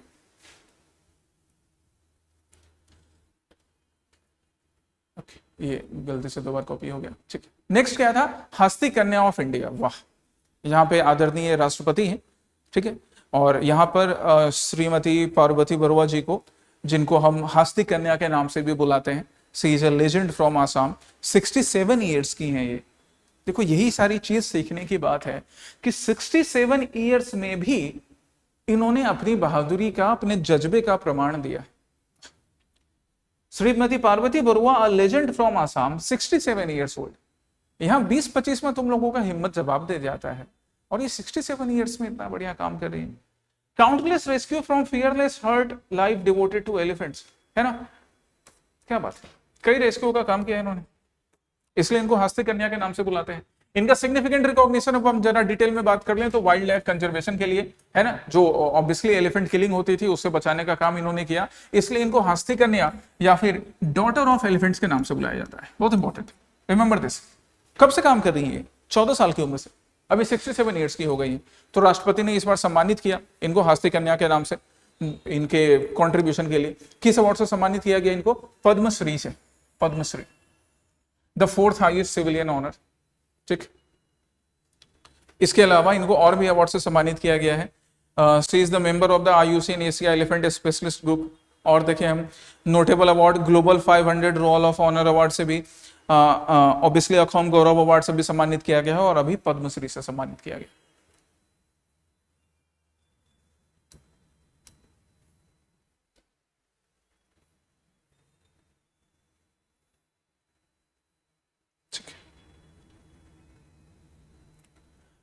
Assam battle against the cyber menace, cyber menace के अगेंस्ट असम का बैटल, कि साइबर मेनांस को हम कैसे कंट्रोल कर सकते हैं। देखो साइबर सिक्योरिटी यहाँ पे मेनली ये मेंस के लिए तुम्हारा बड़ा इंपॉर्टेंट टॉपिक है, बट प्रीलिम्स में कैसे क्वेश्चन आ सकता है, क्योंकि साइबर सिक्योरिटी से रिलेटेड साइबर थ्रेट ना न्यूज़पेपर में काफी रहा, सो प्रीलिम्स में भी यहाँ से क्वेश्चन बन सकते हैं। इसलिए मैंने क्या किया, इस टॉपिक को यहाँ भी कवर कर लिया है। तुमको देखना क्या क्या है, जैसे सबसे पहले आपको ध्यान ये रखना है कि साइबर क्राइम जो है, तो साइबर क्राइम को रोकने के लिए हमारे पास क्या क्या है, we have 3 triad core principle है हमारा। कॉन्फिडेंशियलिटी मेंटेन होनी चाहिए, इंटीग्रिटी होनी चाहिए, एंड अवेलेबिलिटी होनी चाहिए, राइट। वो इन्फॉर्मेशन हमारे पास अवेलेबल होना चाहिए, and information should come from the authorise sources. So this CIA triad, remember this, ये मेंस के लिए बड़ा काम आएगा, प्रीलिम्स में भी क्वेश्चन बन सकता है। साथ ही साथ नेशनल इंस्टीट्यूशनल आर्किटेक्चर की बात करें तो सर्ट इन नाम की बॉडी है under the ministry of obviously information technology, electronics and information technology. ये नेशनल नोडल एजेंसी है which is responsible for forecasting, alerting any cyber crime related activities.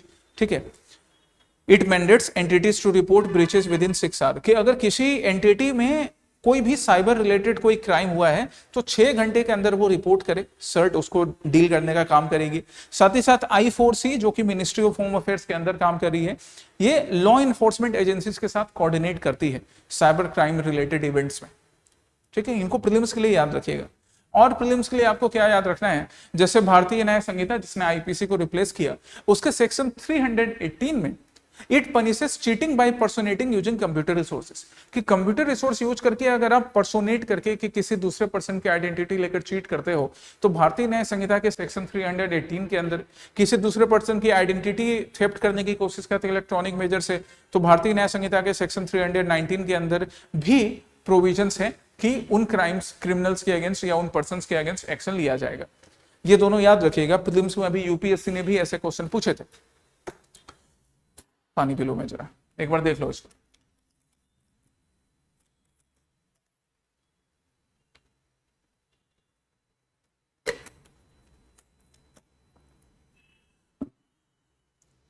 ठीक है, नेक्स्ट चलते हैं। यहां पे DPDP एक्ट भी देख लीजिए एक बार, है ना, digital personal and data protection act 2023, digital personal and data protection act 2023, इसको DPDP एक्ट के नाम से बुला रहे हैं, right. It complements this penal codes, जो पेनल कोड्स अभी हमने देखा भारतीय न्याय संहिता का पिछले स्लाइड्स में, वो उसको कॉम्प्लीमेंट करने का काम करता है। ये DPDP जो है, ये DPDP एक्ट क्या करेगा, पेनल्टी इंपोज करेगा up to 250 crore for negligent data breaches. Negligent data breaches के लिए 250 करोड़ तक का पेनल्टी लगाने का प्रोविजन है। ये नंबर याद रखें प्रीलिम्स के लिए, बाकी हम मेंस में फिर इसकी बात करेंगे। अगेन प्रीलिम्स रिलेटेड एक topic, revival of Asia's first protected bird sanctuary. Asia का पहला प्रोटेक्टेड बर्ड सेंचुरी चराई सुंग, कहां पर, माजुली में। सो आइलैंड का, the island district obviously Majuli is hosting the second चराई सुंग फेस्टिवल। सेकंड चराई सुंग फेस्टिवल है, एनुअली ऑर्गेनाइज किया जाता है, एनुअली ऑर्गेनाइज किया जाता है, ये याद रखिएगा। सेकंड चराई सुंग फेस्टिवल है, कहां पर एस्टेब्लिश, कहां पर सेलिब्रेट किया जा रहा है, तो जो सराय सुंग रॉयल बर्ड सेंचुरी है, जिसको कि कंसीडर किया जाता है एशिया का पहला बर्ड सेंचुरी, वहां पर एक्चुअली में सराय सुंग बर्ड सेंचुरी को वो रिकॉग्निशन नहीं मिला, ना सरकार की तरफ से मिला, ना ग्लोबल रिकॉग्निशन मिला। दैट्स व्हाई ये फेस्टिवल ऑर्गेनाइज करके ये एफर्ट डाला जाता है कि सरकार ने जो ध्यान नहीं दिया या जो ग्लोबली रिकॉग्निशन नहीं मिला वो वापस मिल सके, क्योंकि सबसे पुराना है। कब स्टेब्लिश हुआ था, 17th सेंचुरी में, 1633 में, है ना, ब्रिटिश वाला टाइम भी नहीं शुरू हुआ था, तभी, वैसे ब्रिटिश इंडिया आ चुके थे east India company, but British rule नहीं स्टार्ट हुआ था। और होम किंग स्वर्गदेव प्रताप सिंह ने ही स्टेब्लिश करा था इसको, यहाँ पर स्टार्ट किया था सरायसुंग बर्ड सेंचुरी। ठीक है, फर्स्ट प्रोटेक्टेड बर्ड सेंचुरी माना जाता है एशिया का, बड़ा पुराना। Sarai means bird and shung means typically refers to the habitation, याद रखें इसको भी, मालूम होगा वैसे तुम में से कई को ये। ऑर्गेनाइजर, हाँ एक और चीज, ऑर्गेनाइज करने का काम सरकार नहीं करती, ऑर्गेनाइज करने का काम लोकल कम्युनिटीज करती है, ग्रुप करता है। माजुली साहित्य नाम का जो ग्रुप है, या माजुली साहित्य सभा जो बोले वो ग्रुप है, ये ऑर्गेनाइज करता है। And this recognises the contribution of local community in preservation and promotion of culture, in preservation of wild life species, in preservation of like this bird sanctuary और एनी अदर प्रोटेक्टेड प्लेसेस। ये local community के preservation का best example है सरायसुंग festival, याद रखिएगा आप इसको, है ना। नेक्स्ट है, हम दिमाओ मॉडल की बात करेंगे। Dimao model, Indian council of medical research ने, आईसीएमआर ने दिमाओ मॉडल जो है उसको नेशनल लेवल पर इंप्लीमेंट करने की बात कही है कि जो दिमाओ मॉडल है आसाम का, वो सक्सेसफुल मॉडल है स्नेक बाइट से होने वाले डेथ को बचाने के लिए। हम उसी मॉडल को इंप्लीमेंट करेंगे, right. Zero snake bite death initiative implement किया जाएगा सक्सेसफुली, किसको कॉपी करते हुए, इंप्लीमेंट करते हुए, दिमाओ मॉडल को। शिव सागर डिस्ट्रिक्ट दिमाओ मॉडल, बहुत बढ़िया। जरा दिमाओ मॉडल के बारे में पढ़ें, यहां पर कैसे काम करेगा ये देखो। यहां पर क्या किया जाएगा, originating from the Dimao community health centre, near zero snake bite death रखने का टारगेट रखा गया है। कोर फिलोसफी क्या होगी, रोबस्ट कम्युनिटी एंगेजमेंट, कि हम कम्युनिटी का एंगेजमेंट सबसे पहले इंश्योर करें, ट्रस्ट बिल्ड करें, है ना। लोगों को जब सांप काट ले तो वो जो जैसे होता है ना, कई बार लोग ओझा के पास जाते हैं, कई बार लोग कुछ अपने तरफ से ट्रेडिशनल मेथड अप्लाई करते हैं, वो ना करें। तुरंत वहां पे बैंडेज वगैरह लगाया जाएगा और लोगों को क्या किया जाएगा, जो पब्लिक हेल्थ सेंटर से वहां पर भेजने का काम किया जाएगा। स्नेक फ्रेंड्स डेवलप किए जाएंगे, मतलब वॉलंटियर्स डेवलप किए जाएंगे, ये भी दिमाग मॉडल से है। इनके पास नॉलेज रहेगा कि किस टाइप के सांप के काटने से कैसा रिस्पॉन्स तुरंत दिया जाना चाहिए। इवन सपोज मान लो किसी एरिया में सांप मिला, कई बार लोग उसको मार देते हैं, ये जो स्नेक फ्रेंड्स होंगे, हमारे वॉलंटियर्स होंगे, ये उसको सक्सेसफुली ट्रैप करके पकड़ के जंगल में सेफली रिलीज करने का भी काम करेंगे। ठीक है, ट्रीटमेंट भी रैपिड हो सकेगा दिमाओ मॉडल के अकॉर्डिंग, ये मेंस में भी बड़ा काम आएगा। ठीक है, under the banner of SARP, snake bite awareness response prevention and action. ठीक, ये असम, हिमाचल प्रदेश, झारखंड, केरला, महाराष्ट्र, उड़ीसा, वेस्ट बंगाल में पहले यहां पर इंप्लीमेंट करवाया जा रहा है। नेक्स्ट क्या है हमारा, 12,031 hectares of forest land diverted in north east, कि नॉर्थ ईस्ट में 12,031 हेक्टेयर का जो फॉरेस्ट लैंड है ना, वो डाइवर्ट हुआ किस चीज के लिए, रिजॉर्ट बनाने के लिए, इंडस्ट्री लगाने के लिए, फलाना चिलाना, ऐसे यूज के लिए। कंसर्न की बात है ये सेशन लंबा होगा गाइस, अभी मैं इस लेक्चर में कंप्लीट करूंगा इसे। और आसाम की बात करें तो 761 हेक्टेयर जो फॉरेस्ट लैंड है उसको डाइवर्ट किया गया है। ठीक है, चलो देखें क्या है, थोड़ा यहाँ पर कुछ डाटा है, ये प्रीलिम्स के लिए इंपॉर्टेंट होगा आपके। नेशनल फिगर की बात करें तो टोटल 91,650 हेक्टेयर्स लैंड जो है ना, forest land, that has been diverted, ये नेशनल फिगर है। और नॉर्थ ईस्ट फिगर की बात करें तो 12,031 है, ये आप देख लिया आपने, अप्रोक्स 13%। आसाम में कितना था, लगभग 761 हेक्टेयर, ये आसाम में। ठीक है, सबसे हाईएस्ट फॉरेस्ट लैंड कहां पर डाइवर्ट किया गया, अरुणाचल प्रदेश में सबसे हाईएस्ट। आसाम आपको 1, 2, 3, 4, 5th पोजीशन पर पहुंचेगा। तो अगर मान लो ऐसा आया कि नॉर्थ ईस्ट में फॉरेस्ट लैंड डाइवर्ट करने में आसाम का पोजीशन क्या है, 5th। हर बार नंबर 1 पे रहना जरूरी नहीं है, यहाँ पे 5th नंबर पे है, इसका मतलब कि फॉरेस्ट लैंड कम डाइवर्ट हुआ है, अरुणाचल प्रदेश में सबसे ज्यादा। ठीक है, यहाँ पे नंबर 1 नहीं रहना है भाई, कंजर्वेशन में नंबर 1 पे रहना है। अब जरा यहाँ पे कुछ और भी है, जो आसाम का फॉरेस्ट प्रोफाइल है वो भी जरा देख लो, प्रीलिम्स में क्वेश्चन बनेगा यहाँ पर। Very dense forest, moderately dense forest, open forest और स्क्रब फॉरेस्ट, इनके बीच की कैटेगरी भी डिवाइडेड है। जैसे अगर तुम्हें एनवायरनमेंट के लिए याद रखना हो, जब कैनोपी डेंसिटी 70% से ज्यादा होती है, हम उसको VDF, very dense forest category में रखते हैं। 40 से 70 के बीच में ऑब्वियसली डेंस फॉरेस्ट की कैटेगरी में, या मॉडरेटली डेंस फॉरेस्ट की कैटेगरी में। 10 से 40 के बीच में ओपन फॉरेस्ट, एंड 10% से भी कम हम उसको क्या रखेंगे, नॉन फॉरेस्ट की कैटेगरी में, श्रब की कैटेगरी में। ये कैनोपी के अकॉर्डिंग होता है ना, इसके अकॉर्डिंग, कैनोपी के अकॉर्डिंग, नंबर ऑफ ट्री के अकॉर्डिंग नहीं, कैनोपी के अकॉर्डिंग। 70% से ज्यादा वेरी डेंस फॉरेस्ट कैटेगरी। अब जब हम फॉरेस्ट कवर की बात कर ले तो ISFR के रिपोर्ट के according, as per the Indian state of forest report, Assam has forest cover of approximately this 28,313 square kilometre. ये सारी चीजें प्रीलिम्स के लिए बहुत इंपॉर्टेंट है, याद रखिएगा। विच रफली covers 36.10% area of state, 36.10% of total states geographical area. State के टोटल ज्योग्राफिकल एरिया का 36% है। ठीक है, हाइयर है नेशनल एवरेज से। दिस इज वेरी इंपॉर्टेंट कि नेशनल एवरेज है फॉरेस्ट कवर का 21.7% और आसाम में 36.10% है। ये बहुत इंपॉर्टेंट है, प्रीलिम्स और मेंस दोनों के लिए बहुत इंपॉर्टेंट है, याद रखना। ठीक है, नेक्स्ट हमारा क्या और भी हम देखें जरा, जो भी हमने वेरी डेंस फॉरेस्ट मॉडरेटली में क्लासिफाई किया था, तो आसाम में वेरी डेंस फॉरेस्ट कैटेगरी कितना है 4.0%। उसके बाद मॉडरेटली डेंस फॉरेस्ट कैटेगरी देखो 12.45%। फिर उसके बाद ओपन फॉरेस्ट 19.58% एंड स्क्रब जो है 0.29%। तो जब हम कंपेयर करेंगे तो सबसे ज्यादा कौन सी कैटेगरी ऑफ फॉरेस्ट मिल गया, ओपन फॉरेस्ट, है ना, open forest, right. Open forest के बाद हमको कौन सा मिलेगा, moderately dense forest, moderately dense forest. Open forest 10 से 40% यहाँ पर कैनोपी डेंसिटी होगी, यहाँ पर 40 से 70% कैनोपी डेंसिटी होगी। और फिर उसके बाद वेरी डेंस फॉरेस्ट आपको मिल गया, वेरी डेंस फॉरेस्ट यहाँ कितना परसेंट था, ये 4.0%, 70% से ज्यादा है यहाँ, राइट। और उसके बाद स्क्रब या ओपन फॉरेस्ट हो गया, ओपन फॉरेस्ट या स्क्रब, सॉरी नॉन फॉरेस्ट बोल रहे हैं, ओपन फॉरेस्ट नहीं, वहां पे कितना है 0.29% है। तो ये ऑर्डर भी याद रखेगा कि असम में सबसे ज्यादा ओपन फॉरेस्ट है 10 से 40% कैनोपी डेंसिटी वाले, लगभग 20%। मॉडरेट जो डेंस फॉरेस्ट है वो लगभग 12.45 12.45 या 12.45%। ये याद रखना है, ये फिगर याद रखना है, इसको रिवाइज कर लोगे तुम। हाँ, ऑनरेबल जो चीफ मिनिस्टर है इनको भी एक अवार्ड से सम्मानित किया गया है। और यहाँ पे देखो दो चीज तुमको सीखने को मिलेगा, एक तो किस कैटेगरी में, अवार्ड का नाम क्या है, Shri Chandrashekhar Saraswati national eminence award.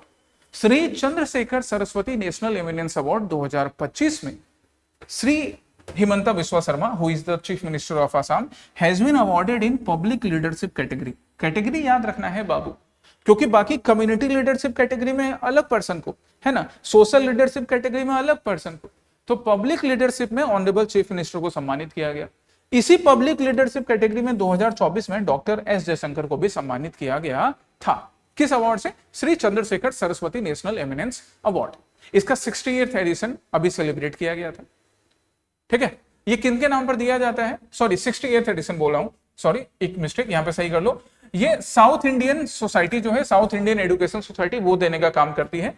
किन के नाम पे ये अवार्ड दिया जा रहा है, 68th Shankaracharya Kanchi कामकोति Peetham.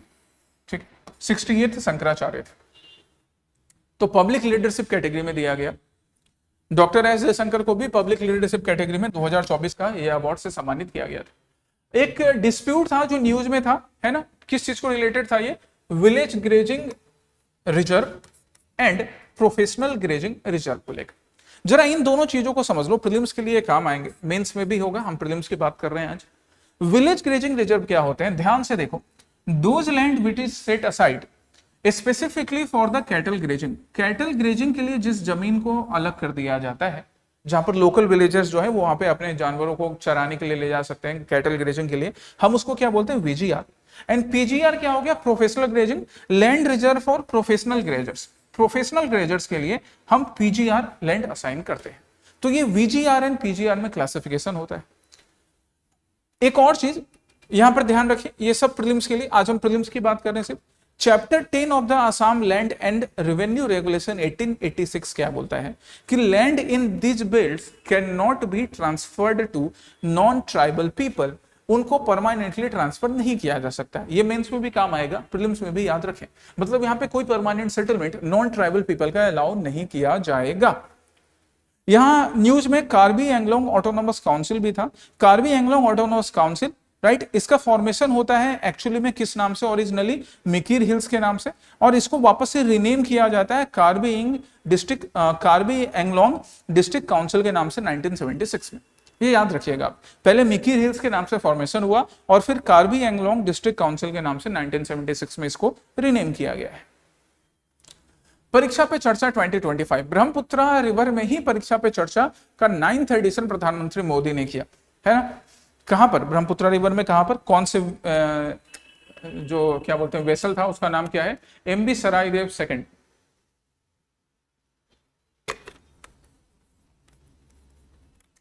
MB Charaideo second, यहां पर परीक्षा पे चर्चा का 9th एडिशन।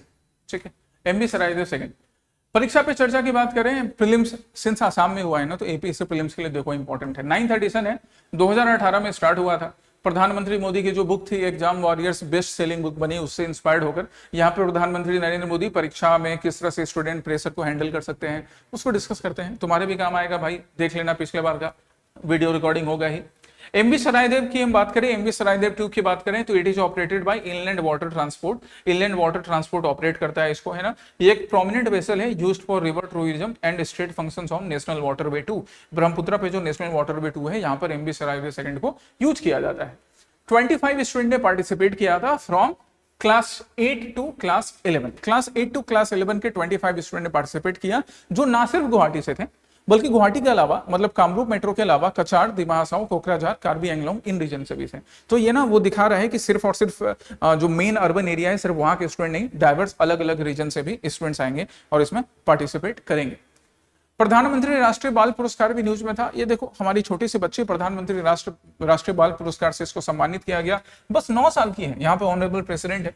9 साल की ये बच्ची हमारी मिजोरम की, जिसको प्रधानमंत्री राष्ट्रीय बाल पुरस्कार से सम्मानित किया गया। मिजोरम की है, 9 ईयर ओल्ड। ये कल्चर के कैटेगरी में किया जाएगा अपने सिंगिंग के लिए। नाम क्या है? एस्थर रहमाते। ठीक है। आसाम की तरफ से भी, आसाम की तरफ से ऐसी प्रीशा बोरा, जोरहाट की ये बच्ची हमारी, है ना, इसको भी सम्मानित किया गया। कौन से कैटेगरी में? साइंस एंड टेक्नोलॉजी में। ये ऐसी प्रीशा बोरा का भी नाम आप याद रखिएगा, साइंस एंड टेक्नोलॉजी कैटेगरी में। She is from Assam, she has been awarded Pradhan Mantri Rashtriya बाल पुरस्कार। जहां तक प्रधानमंत्री राष्ट्रीय बाल पुरस्कार की बात होती है तो 5 से 18 साल के बच्चे, 5 से 18 साल के जो हमारे बच्चे होते हैं एंड ओनली इंडियन सिटीजन, इनको प्रधानमंत्री राष्ट्रीय बाल पुरस्कार से सम्मानित किया जाता है। इनके वर्क के लिए, चाहे वो कल्चर के कैटेगरी में हो, चाहे वो साइंस एंड टेक्नोलॉजी की कैटेगरी में हो, इवन एनवायरमेंटल कंजर्वेशन भी, याद रखना, एनवायरमेंटल कंजर्वेशन भी। ये जो अवार्ड का सिलेक्शन का काम है, वो अवार्ड सिलेक्शन का काम ministry of women and child development करती है। मतलब एक कमेटी बनेगी जिस कमेटी में मेन रिप्रेजेंटेटिव होते हैं ministry of women and child development के, और साथ ही साथ बाकी एक्सपर्ट्स को भी लिया जाता है। एनुअली इस अवार्ड से सम्मानित किया जाता है बच्चों को।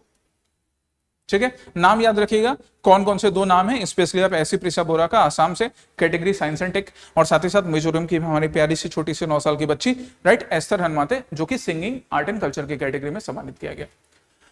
फिर उसके बाद हम यहाँ बात करेंगे सदाशय वरेण्य अवार्ड के बारे में। बहुत अच्छा है। सदाशय वरेण्य अवार्ड के बारे में हम बात करें तो आसाम साहित्य सभा ने, आसाम साहित्य सभा के बारे में भी हम पढ़ेंगे।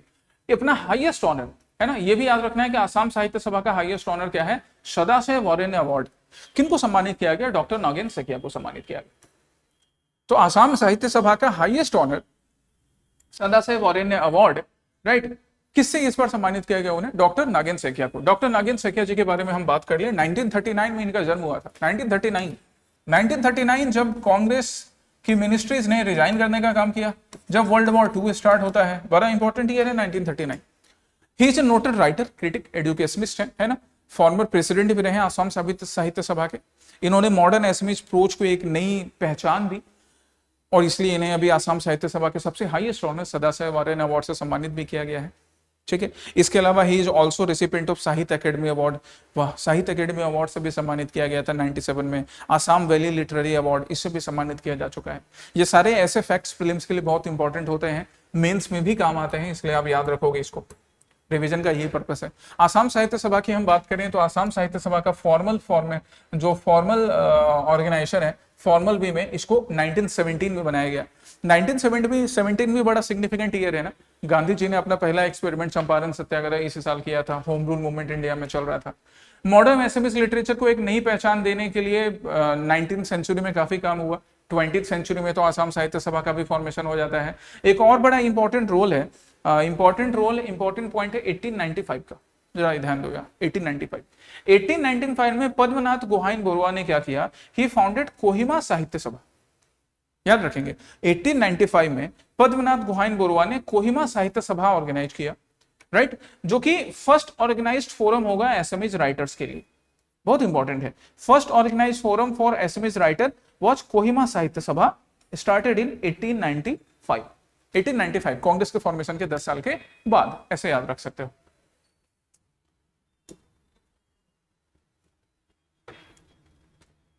आसाम साहित्य सभा का हेडक्वार्टर कहां पर है भाई? जोरहाट में, है ना। चंद्रकांत हैंडिक भवन, जोरहाट, आसाम साहित्य सभा का हेडक्वार्टर। क्या क्या टाइटल से सम्मानित किया जाता है आसाम साहित्य सभा में? सदाशय वरेण्य अवार्ड, जो कि हाईएस्ट लिटरेरी ऑनर है आसाम साहित्य सभा का। इसके अलावा सदाशय महियान अवार्ड से, है ना, साहित्याचार्य अवार्ड से भी सम्मानित किया जाता है। ये सारे अलग अलग अवार्ड हैं जिससे सम्मानित करने का काम आसाम साहित्य सभा करती है। व्हाइट ब्रेस्टेड वाटर हेन, व्हाइट ब्रेस्टेड वाटर हेन ये न्यूज में था, आप इसको देख सकते हो। व्हाइट ब्रेस्टेड, ये वाला पार्ट इसका व्हाइट कलर का होता है। चलिए पढ़ते हैं इसके बारे में, व्हाइट ब्रेस्टेड वाटर हेन के बारे में। सबसे पहली बात, व्हाइट ब्रेस्टेड वाटर हेन के बारे में हम सबसे पहले इसका कंजर्वेशन स्टेटस देखते हैं। लिस्ट कंसर्न, मतलब IUCN इसको लेकर कंसर्न नहीं है, दैट्स व्हाई इसका नंबर भी खूब ज्यादा कम हो रहा है। किलिंग हो रही है इसकी, है ना, क्यों? क्योंकि लोग इसको किल कर देते हैं मीट के लिए, सबसे ज्यादा ये सबसे बड़ा एक रीजन बन जाता है। और वैसे कई बार तो जो फेरल डॉग्स होते हैं ना, वो भी खाने का काम करते हैं। ठीक है, चलिए और हम देखें इसके बारे में। तो व्हाइट ब्रेस्टेड वाटर हेन जो है, it was recently spotted in Sikroita and Sarangpuria beels of Bajali district. Bajali में जो सिक्रोइटा एंड सरांगपुरिया बिल्स है, ये भी नाम याद रखें कि सिक्रोइटा एंड सरांगपुरिया बिल्स कहां पर है, तो बजाली में है। यहीं पर व्हाइट ब्रेस्टेड वाटर हेन देखने का काम मिला, जो कि IUCN के लिस्ट कंसर्न कैटेगरी में है, लिस्ट कंसर्न कैटेगरी में। ठीक ना, हम इसको काम सोराई के नाम से भी आसाम में बुलाते हैं। This is found in which region, जहां पर की क्लीन वाटर अवेलेबल रहता है। So this is a bio indicator कि वहां पर क्लीन वाटर है, वेजिटेशन अवेलेबल है, दैट्स वाई वहां पर ये मिलने का काम करता है। ये हमें मुर्गी मिलती है, व्हाइट ब्रेस्टेड वाटर हेन मिलने का काम होता है वहां पर। इंसेक्ट्स, स्नेल्स, इन सबको कंज्यूम करता है ये भी एक टाइप का बायो इंडिकेटर है कि वहां पर ये स्पीसीज मिलेंगे, इंसेक्ट्स मिलेंगे, न्यूट्रिएंट साइक्लिंग भी हो रहा है। IUCN स्टेटस याद रखना है, स्पेशली लिस्ट कंसर्न कैटेगरी में। ठीक है, बाय द वे अभी हम एक बर्ड स्पीसीज की बात कर रहे थे, तो तुम मेरे को कमेंट सेक्शन में बताओगे which is known as the state bird of Assam. Assam का स्टेट बर्ड कौन सा है, किस साल सेलेक्ट किया गया था, वो भी ढूंढना। नेक्स्ट है Assam project on forest and biodiversity conservation. Assam का project forest and biodiversity conservation को लेकर, और यहां पर किनका रोल हो जाएगा इंपॉर्टेंट, फ्रेंच बाबू का, है ना। French ambassador Thierry Mathou visited Nameri national park and tiger reserve. मतलब फ्रांस के साथ कोलैबोरेट करके हम यहाँ पर क्या कर रहे हैं, हम कंजर्वेशन का काम कर रहे हैं। ठीक है, प्रोजेक्ट का नाम क्या है, Assam project on forest and biodiversity conservation with the help of France. इसका फेज 2 चल रहा है। नामेरी नेशनल पार्क की बात करें तो Sonitpur district, Nameri national park Sonitpur district Assam में लोकेटेड है। It also share its border with Arunachal Pradesh Pakke tiger reserve. ऐसा याद रखिएगा कि Nameri national park Pakke tiger reserve के साथ अपना बॉर्डर शेयर करता है प्रीलिम्स के लिए। It was a tiger reserve in 1999, फिर उसके बाद धीरे धीरे इसको इंप्रूव किया गया, इसके स्टेटस को, अभी नेशनल पार्क बन चुका है ना। ये एलिफेंट, टाइगर्स, हॉर्नबिल और बाकी स्पीसीज के लिए भी जाना जाता है। एक स्पीसीज के बारे में मैंने अभी तुमसे पूछा था, तुम बताओगे। एक बड़ा और चीज याद रखो यहाँ नामेरी नेशनल पार्क के लिए, ये देखिए क्या है, जिया भरोलू रिवर इकोसिस्टम भी इसका पार्ट है। जिया भरोलू रिवर इकोसिस्टम, जिया भरोलू, ठीक है, याद रखना है। अब जरा हम Assam project and forest and biodiversity conservation की बात कर रहे हैं, फ्रांस के साथ मिलकर जो कोलैबोरेशन है, तो इंडो फ्रेंच कोलैबोरेशन को भी ये दिखाता है कि इंडिया और फ्रांस के बीच ये कोलैबोरेशन है, फॉरेस्ट को रिस्टोर करने के लिए, ऑब्वियसली नेचर को कंजर्व करने के लिए, बायोडायवर्सिटी कंजर्वेशन के लिए, community based eco tourism promote करने के लिए भी। ठीक है, अलग अलग स्पीसीज हैं, जैसे व्हाइट विंग्ड वुड डक है। ये व्हाइट विंग्ड वुड डक का आप IUCN स्टेटस ढूंढोगे, इसका IUCN स्टेटस क्या है। पहले भी मैंने तुमको आसाम प्रहरी में ऐसे टास्क दिए हैं, आज भी फिर दे रहा हूं। ये सारी चीजें आपको करनी है होमवर्क, इसका IUCN स्टेटस देखोगे तो ये सारी स्पीसीज और बाकी स्पीसीज का भी कंजर्वेशन इस प्रोजेक्ट से हो सकेगा। कौन से गवर्नमेंट के साथ हो रहा है, फ्रांस के साथ हो रहा है, ये आप याद रखोगे। ठीक है, नेक्स्ट हमारा क्या है, चवांगकुच फेस्टिवल। चवांगकुच फेस्टिवल के बारे में हम देखते हैं। चवांगकुच फेस्टिवल क्या है, चलिए चवांगकुच फेस्टिवल की हम बात करें। प्राइमरली तो ये कहां से रिलेटेड है चवांगकुच फेस्टिवल, हमें वो याद रखना है, मणिपुर से रिलेटेड। आसाम में भी सेलिब्रेट किया गया है ना, अपर आसाम में देखा हमने कि चवांगकुच फेस्टिवल सेलिब्रेट किया गया, but primarily it is related to Manipur से रिलेटेड है। पोस्ट हार्वेस्ट फेस्टिवल है चवांगकुच फेस्टिवल। इसको यूजुअली नवंबर फर्स्ट नवंबर को सेलिब्रेट किया जाता है, राइट। पोस्ट हार्वेस्ट है, मतलब हार्वेस्ट को सेलिब्रेट करने के लिए। ब्रिटिश टाइम में धीरे धीरे ये फेस्टिवल डिसकंटिन्यू हो गया था, री इंट्रोड्यूस इसको किया गया मणिपुर में 1962 में, और स्टेट हॉलीडे है 1982 से। ये बड़ा इंपॉर्टेंट पॉइंट है प्रीलिम्स के लिए, APSC प्रीलिम्स के लिए भी इंपॉर्टेंट है, इवन UPSC में भी काम आएगा कि चवांगकुच फेस्टिवल जो कि ब्रिटिश टाइम में धीरे धीरे अपना प्रोमिनेंस हो चुका था, इसको 1962 में वापस से री इंट्रोड्यूस किया गया, और 1982 से नवंबर 1 जो है ये स्टेट हॉलीडे भी होता है मणिपुर में। नेक्स्ट हम बात करते हैं यहाँ पे आसाम के ड्रॉप आउट रेट डिक्लाइन के, कि आसाम के स्कूल्स में जो ड्रॉप आउट रेट्स है ना वो काफी कम हुए। ड्रॉप आउट रेट्स कम हुए, इसमें मेन कंट्रीब्यूशन जाता है हमारा इस प्रोग्राम का। राइट। इस रिपोर्ट को भी हम एक बार देखें, UDISE unified district information system for education plus 2025 report, जिसने बोला कि आसाम में जो ड्रॉप आउट रेट है वो काफी कम हुआ है। ठीक है भाई, देखते हैं हम कैसे ड्रॉप आउट रेट कम हुआ है। ये देखो ड्रॉप आउट रेट्स इधर आओ, नेशनल एवरेज और हम आसाम से कंपेयर करेंगे। जैसे नेशनल एवरेज क्या है ड्रॉप आउट का, 1.9% for primary, 5.2% for upper primary and 14.1% for secondary level. अब हम आसाम में बात कर ले तो प्राइमरी में lower primary and upper primary में कैटेगराइज करके रखा है।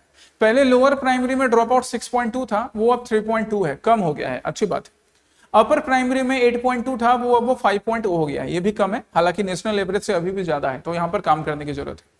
सेकेंडरी में ड्रॉप आउट की बात करें तो पहले काफी ज्यादा था, 25.1, वो अब काफी अच्छा रिड्यूस होकर 17.1 पे आया है। देखो 17.1 पे आया है, सेकेंडरी में काफी अच्छा दिख रहा है, ठीक है। अच्छा हाँ, एक चीज यहां पर फिर से देखो, लोअर प्राइमरी में ड्रॉप आउट रेट 3.8 आया है, नेशनल एवरेज 1.9 का है, यहां पर काम काफी करने की जरूरत है। अपर प्राइमरी में 5.0 ड्रॉप आउट रेट आया है और नेशनल एवरेज 5.2 है, मतलब अपर प्राइमरी में आसाम ज्यादा अच्छा काम कर रहा है नेशनल एवरेज के कंपैरिजन में। सेकेंडरी में ड्रॉप आउट की बात करें तो 25.1 से 17.5% ड्रॉप आउट हो गया है, 17.5%, और नेशनल एवरेज 14.1 है, तो यहां पर भी काम करने की अभी जरूरत है। नेशनल एवरेज में आसाम अपर प्राइमरी में नेशनल एवरेज से ज्यादा बढ़िया काम कर रहा है, ऐसे भी याद रखिएगा, ठीक है, प्रीलिम्स के लिए। नेक्स्ट है हमारा व्हाइट विंग्ड वुड डक, आ ही गया व्हाइट विंग्ड वुड डक, जिसके बारे में अभी मैंने तुमसे पूछा था। White winged wood duck, right, जिसको हम देवहान के नाम से भी बुलाते हैं, इसका नंबर काफी कम हुआ है, और नंबर काफी कम हुआ तो न्यूज में ये आ गया, न्यूज में आ गया तो ठीक है, चलो हम देख लेते हैं कि भाई इसके नंबर काफी कम हुए हैं। इवन दिखाया जा रहा है कि पहले 1990 में 300 के अराउंड ये व्हाइट विंग्ड वुड डक था, अभी बस इसका नंबर 200 बचा है 2021 में, और रिसेंटली भी काफी कम नंबर हुए होंगे, है ना। सिर्फ नामेरी रीजन जो है, नामेरी नेशनल पार्क वाला रीजन, वहां पे थोड़ा नंबर इंक्रीज हुआ है, अदरवाइज बाकी रीजन में जहां जहां पर मिलते हैं नंबर काफी कम हुए हैं व्हाइट विंग्ड वुड डक के।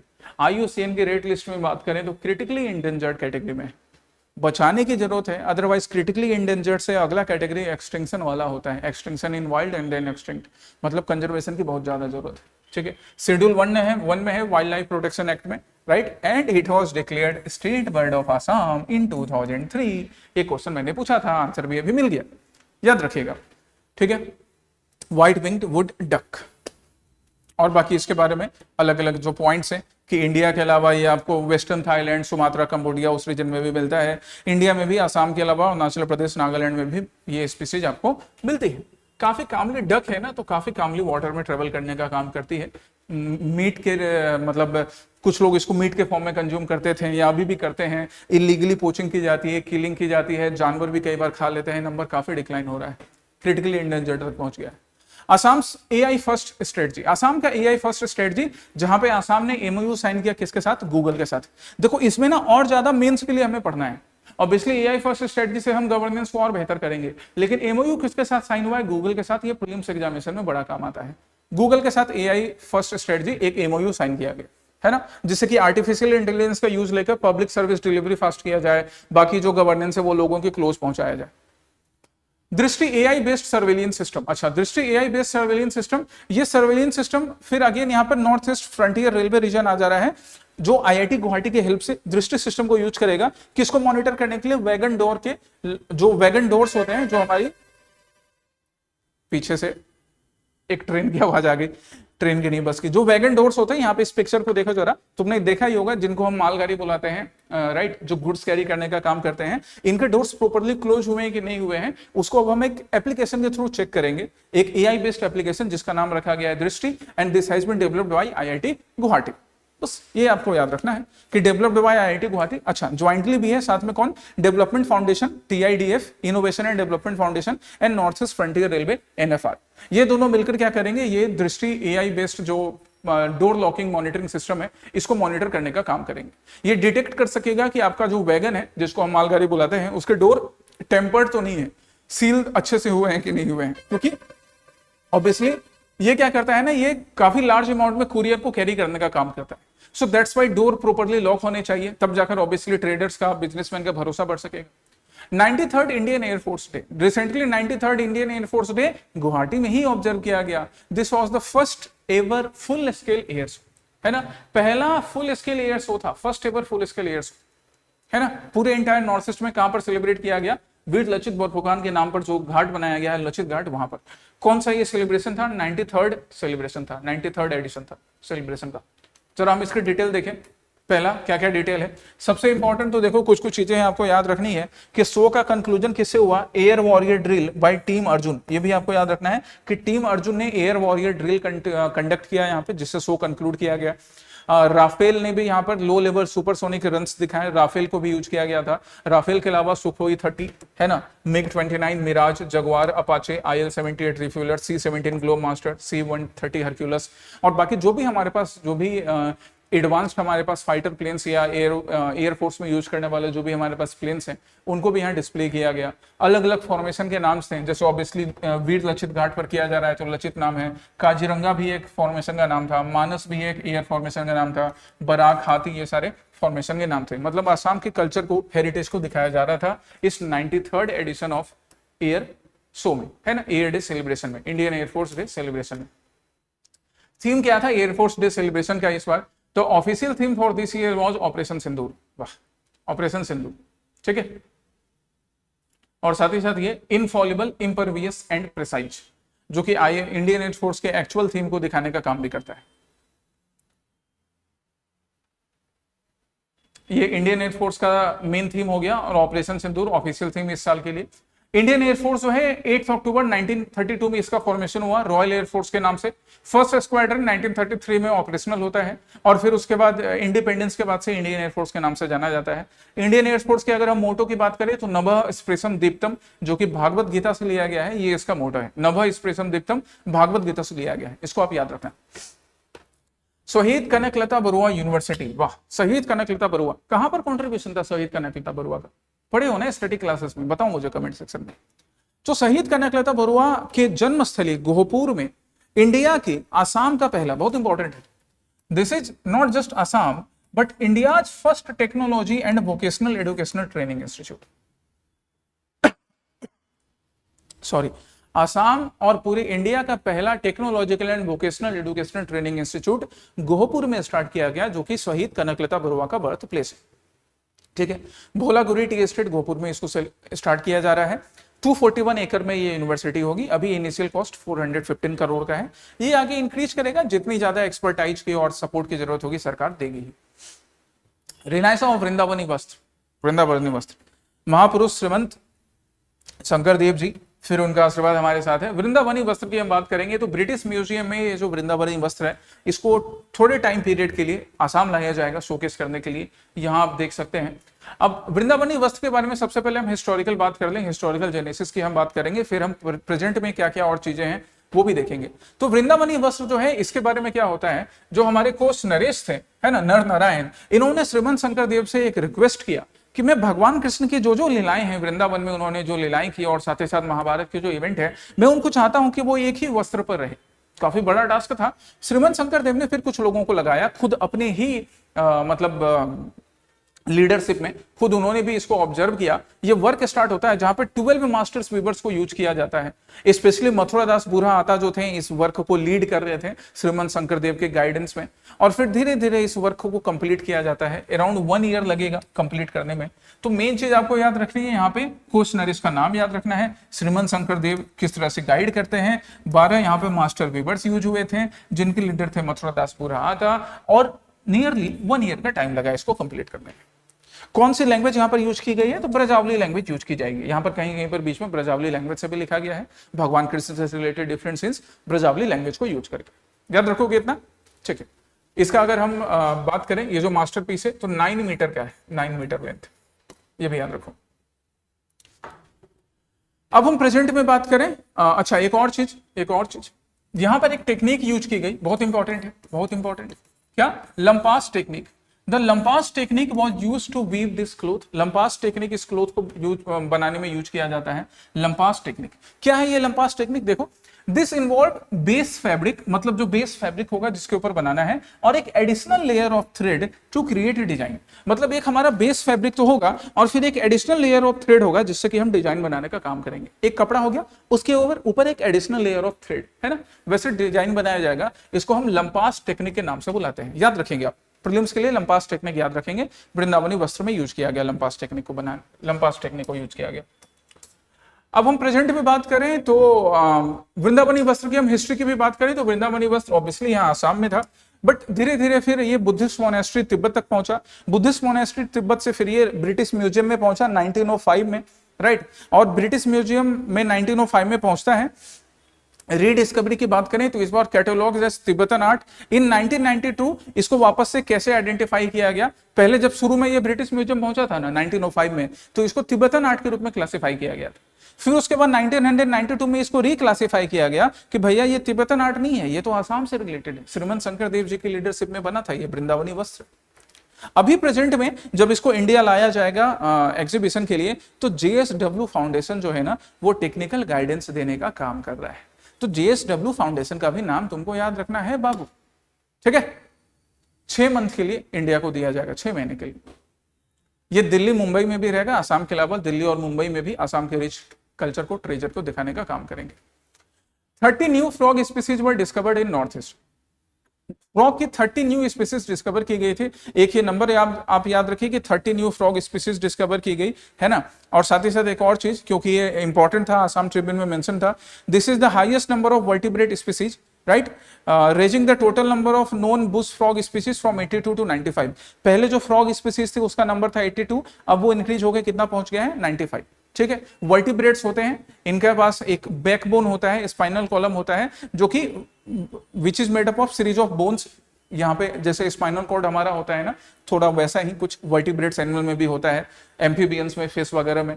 बस हमारी स्पाइनल कॉर्ड ज्यादा मजबूत होती है, इनकी भाई पतली होती है, झिल्ली की तरह होती है। 30 न्यू स्पीसीज को डिस्कवर किया गया है, ठीक है, 30 न्यू स्पीसीज। प्रीलिम्स के लिए और देखो, तुम याद रखोगे, हाँ तुम याद रखो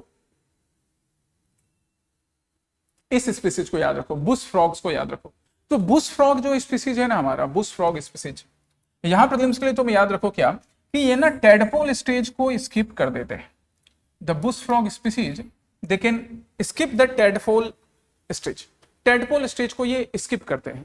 and that's why they do not need standing water bodies, कि कहीं पर पानी जमा है उसकी रिक्वायरमेंट इनको नहीं होती है कि जमा हुआ पानी रहेगा तभी वहां पर ये फ्रॉग सर्वाइव कर सकेंगे। दिस इज नॉट रिक्वायर्ड, ये रिक्वायर्ड नहीं होता है ना। ये डायरेक्टली ह्यूमिडिटी मॉइस्चर वाले रीजन में, फॉरेस्ट के कैनोपी में, है ना, वहां पर कहीं पर भी ये फ्रॉग जो है सर्वाइव कर सकते हैं, वहां पर इनका ग्रोथ हो सकता है। Why? Because they skip the tadpole stage. ये याद रखिएगा बुश फ्रॉग के बारे में, सबसे इंपॉर्टेंट है प्रीलिम्स के लिए। नेक्स्ट हम चलते हैं इनलैंड वाटरवे के बारे में। हालांकि इनलैंड वाटरवे ये डायरेक्टली यहां से क्वेश्चन नहीं बनेगा, बट नॉर्थ ईस्ट से कौन कौन से इनलैंड वाटरवे पास करते हैं, है ना। वाटर मेट्रो के बारे में अभी हमने पढ़ा कि कोच्चि का सक्सेसफुल एग्जांपल फेज 1 गुवाहाटी में और फिर फेज 2 तेजपुर डिब्रूगढ़ में इंप्लीमेंट किया जाएगा। कौन कौन से इनलैंड वाटरवे पास करते हैं, जैसे देखो यहाँ पर एक तो नेशनल वाटरवे 2 ब्रह्मपुत्र रिवर पर है, धुबरी टू सदिया कनेक्ट करता है। National waterway 16 Barak river Lakhimpur to Bhanga, and NW106 Umngot river Meghalaya में, है ना। यहाँ पर पूरी लिस्ट भी है, आप एक बार इसको देख लोगे प्रीलिम्स में जाने से पहले, बस देख कर जाओगे, पूरी लिस्ट रटने नहीं मैं बोल रहा हूँ। बोडो साहित्य सभा के बारे में बात करें, बोडो साहित्य सभा, ये भी न्यूज में था।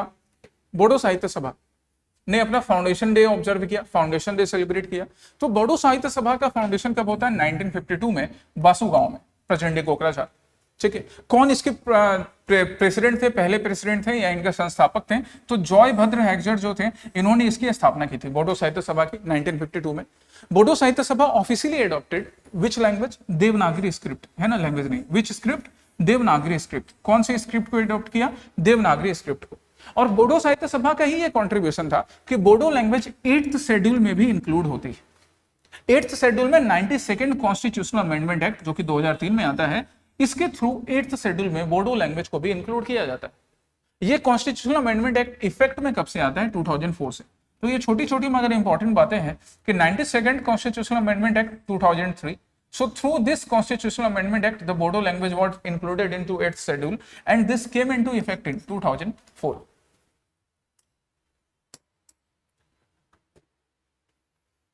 ये एक क्वेश्चन था, ईस्ट इंडिया कंपनी के लैंड पट्टा सिस्टम से रिलेटेड। देखो पट्टा क्या होता है ना, मैं तुमको अभी समझा देता हूं। मुगल के टाइम में भी एक लैंड रेवेन्यू सिस्टम चलता था, जैसे दहसाला मेथड। दहसाला, यहां पे साला मने बीबी का भाई नहीं है साला, यहाँ साला मनी क्या है, साल, कि 10 साल के बेसिस पर जो रेवेन्यू कलेक्शन होगा उसी के अकॉर्डिंग गांव को 4 पार्ट में डिवाइड कर दिया जाएगा प्रोडक्टिविटी के अकॉर्डिंग, और रेवेन्यू भी उसके अकॉर्डिंग लिया जाएगा कि पोलाज लैंड सबसे ज्यादा रेवेन्यू, परती लैंड थोड़ा कम, है ना। उसके बाद हम चाचर और बंजर में क्लासिफाई कर देंगे। एक और सिस्टम था जिसको पट्टा कबूलियत बोलते थे। पट्टा कबूलियत मतलब लैंड को एक सर्टेन टाइम पीरियड के लिए राजा या कोई भी पर्सन दे सकता था कि भाई मेरी ये जमीन है, तुम यहां पर खेती करो, किसी दूसरे पर्सन को, एक टेनेंट के फॉर्म में, और उसके लिए कबूलियतनामा लिखा जाएगा, जिसको हम बोलते थे कि यहां पर सारे डिटेल्स लिखे जाएंगे कबूलियतनामा में। यही पट्टा कबूलियत सिस्टम हुआ। जैसे यहां पर आप ये जो देख रहे हो ना, ये जो ब्रॉन्ज प्लेट, ये उसी पट्टा कबूलियत के पार्ट। तो ये मुगल के टाइम में स्टार्ट हुआ और फिर ब्रिटिश के टाइम में भी कंटिन्यू होगा। ब्रिटिश पूरी तरह से डिसकंटिन्यू नहीं कर देंगे, बस ब्रिटिश पेपर का यूज थोड़ा ज्यादा स्टार्ट कर देते हैं। अब ये प्रीलिम्स प्रैक्टिस क्वेश्चन भी है, तुम इसको बनाना भी, आंसर मेरे को बताना। इतना मैंने जो समझाया है बन जाएगा। रिसेंटली ईस्ट इंडिया कंपनी का एक पट्टा हमें विश्वनाथ रीजन में मिला। नेक्स्ट है Indo Israel agriculture project. Indo Israel agriculture project, जरा इसके बारे में देखो। Indo Israel agriculture project, why? Because Assam inaugurated, the honorable CM inaugurated Center of Excellence for Vegetable. Center of Excellence for Vegetable inaugurate किया जा रहा है। मतलब यहाँ पर ना वेजिटेबल को ग्रो करने से रिलेटेड हमको जो जो एक्सपर्टाइज चाहिए हम यहाँ पर यूज कर सकते हैं। कहाँ पर इनोग्रेट किया गया? खेतरी में। किसके हेल्प से? इजराइल के हेल्प से। बाकी इजराइल और इंडिया के कैसे रिलेशन से हम आज उसको नहीं बात करेंगे, लेकिन इजराइल के पास नो डाउट एक एक्सपर्टाइज है, जिस एक्सपर्टाइज का यूज इजराइल के लोग करते हैं। इवन लिमिटेड ग्राउंड वाटर रहने के बाद भी, लिमिटेड फ्रेश वाटर सोर्स रहने के बाद भी अच्छा खासा एग्रीकल्चर प्रोडक्शन होता है, वेजिटेबल्स का भी, फ्रूट्स का भी। उसी को हम यहां पर यूज करेंगे। प्रोजेक्ट कहां पर इंप्लीमेंट किया जा रहा है? खेतरी, आसाम में। ऑब्वियसली क्लाइमेट रेजिलिएंट क्रॉप्स को ग्रो किया जाएगा। अभी मैंने बोला था ना कि इस साल बारिश कम होगी तो हो सकता है फूड प्राइस बढ़ जाए। तो अगर हम ऐसे क्लाइमेट रेजिलिएंट क्रॉप को ग्रो करें, उसमें हम इजराइल का हेल्प लें, जैसे मसाओ नाम की एक टेक्निकल पार्टनर बॉडी है इजराइल का, या दूसरे देशों का हेल्प लें, या अपने भी जो ट्रेडिशनल मेथड थे उसको रिवाइव करें, तो एनवायरमेंट का ये जो चेंजिंग क्लाइमेट है इसका उतना इंपैक्ट नहीं पड़ेगा। सेंटर ऑफ एक्सीलेंस डेवलप किया जा रहा है, हम यहाँ पे टेक्निकल सपोर्ट लेने का काम इनसे करेंगे। ठीक है, इंडो इजराइल एग्रीकल्चर प्रोजेक्ट। यहाँ मैप भी है, आप इस मैप को भी ध्यान रखेंगे। ठीक है, you need to remember the map as well. Now prevention of cruelty to animals, Assam amendment bill 2025। ये बिल भी न्यूज में था, prevention of cruelty to animals Assam amendment bill. यहां से क्या किया गया, इस बिल के थ्रू असम ने एक अमेंडमेंट किया कि ये जो फेस्टिवल है मोहजुद्ध नाम का, या मोहजुज नाम का जो फेस्टिवल है जहां पर बफेलो फाइट होती है, हम इसको क्या करेंगे, हम एग्जम्पशन दे देंगे कि it would not be covered in prevention of cruelty to animals act. ठीक है, थोड़ा सा एग्जम्पशन देने का काम किया जाएगा, सो दैट ये जो कल्चर है बफेलो फाइट का, इसको कंटिन्यू किया जा सके। असम की सरकार ने बोला कि ये एक हमारे रिच ट्रेडिशन का पार्ट है। स्वर्गदेव रुद्र सिंघा जो थे 30th असम किंग, इन्होंने ही इसको स्टार्ट किया था। रंग घर में सेलिब्रेट किया जाता था मोहजुज को, मोहजुद्ध को, है ना। बफेलो फाइट है, भोगाली बिहू का, माघ बिहू का पार्ट होता था। एंड दैट्स वाई यहाँ पर स्पेशल ध्यान रखा जाएगा कि बफेलो को किसी भी टाइप का नुकसान नहीं हो। And through this act we are providing the exemption, है ना। इस एक्ट के थ्रू हम लोग ये एग्जम्पशन देने का काम करेंगे, याद रखना आप इसको। ऐसे कई और भी गेम्स हैं जिनको एग्जम्पशन देने का काम किया गया है, जैसे जल्लीकट्टू तमिलनाडु में, कंबाला कर्नाटका में, है ना, बुलक कार्ट रेस महाराष्ट्र में। They have also been exempted by making the separate act, है ना। अलग अलग एक्ट बनाकर उनको सेपरेट एक्ट बनाकर उनको एग्जेम्प्ट करने का काम किया जाता है। जरा जल्लीकट्टू कंबाला के बारे में भी पढ़ लीजिएगा। ठीक है, यहां पर वो एक्ट मेंशन है जिस एक्ट से एग्जेम्पशन दिया जाएगा। Now Indian constitution and constitution day. Constitution day 26 नवंबर 1949 को, 26 नवंबर को ही भारत के संविधान को एडॉप्ट किया गया, प्रीएम्बल को एडॉप्ट किया गया, है ना। हमने संविधान को एडॉप्ट कर लिया कि we the people of India making solemnly resolve, है ना। प्रीएम्बल में जो स्टेटमेंट है, इसको हम कॉन्स्टिट्यूशन डे के रूप में मनाते हैं। और सिंस 26 जनवरी 1930 को पहला स्वाधीनता डे या पहला इंडिपेंडेंस डे सेलिब्रेट किया था कांग्रेस ने, इसलिए हमारा कॉन्स्टिट्यूशन स्टार्ट कब से हुआ? 26 जनवरी 1950 से। तो इस बार कॉन्स्टिट्यूशन डे में क्या देखा गया, that constitution has been released in many other languages including Bodo, Kashmiri languages में भी। अच्छा, बोडो लैंग्वेज तो 8th शेड्यूल में है ही, अभी हमने देखा। कश्मीरी लैंग्वेज है कि नहीं, बताओ जरा, और किस साल ऐड हुआ था ये भी? ये प्रैक्टिस क्वेश्चन भी यहाँ पर रिलेटेड है, उससे आंसर करोगे। सो आज के Assam specific current affair session में ये टॉपिक्स थे गाइज। लगभग हमने नवंबर तक के करंट अफेयर्स रिवाइज कर लिए हैं, और जो अपकमिंग जो पीछे के मंथ है रिवर्स मैनर में मैं चल रहा हूँ, मई से लेकर चल रहा हूँ, तो बाकी जो है वो भी मैं अगले 2 लेक्चर में तुम्हें रिवाइज करवा दूंगा। 4 लेक्चर में पूरा Assam specific current affairs notes के साथ आपका रिवीजन हो जाएगा। ठीक है, हम लोग फिर कल मिलते हैं नेक्स्ट सेशन के साथ। लेक्चर 1 एंड 2 आपके पास है, इसको बढ़िया से रिवाइज कर लो। जय हिंद।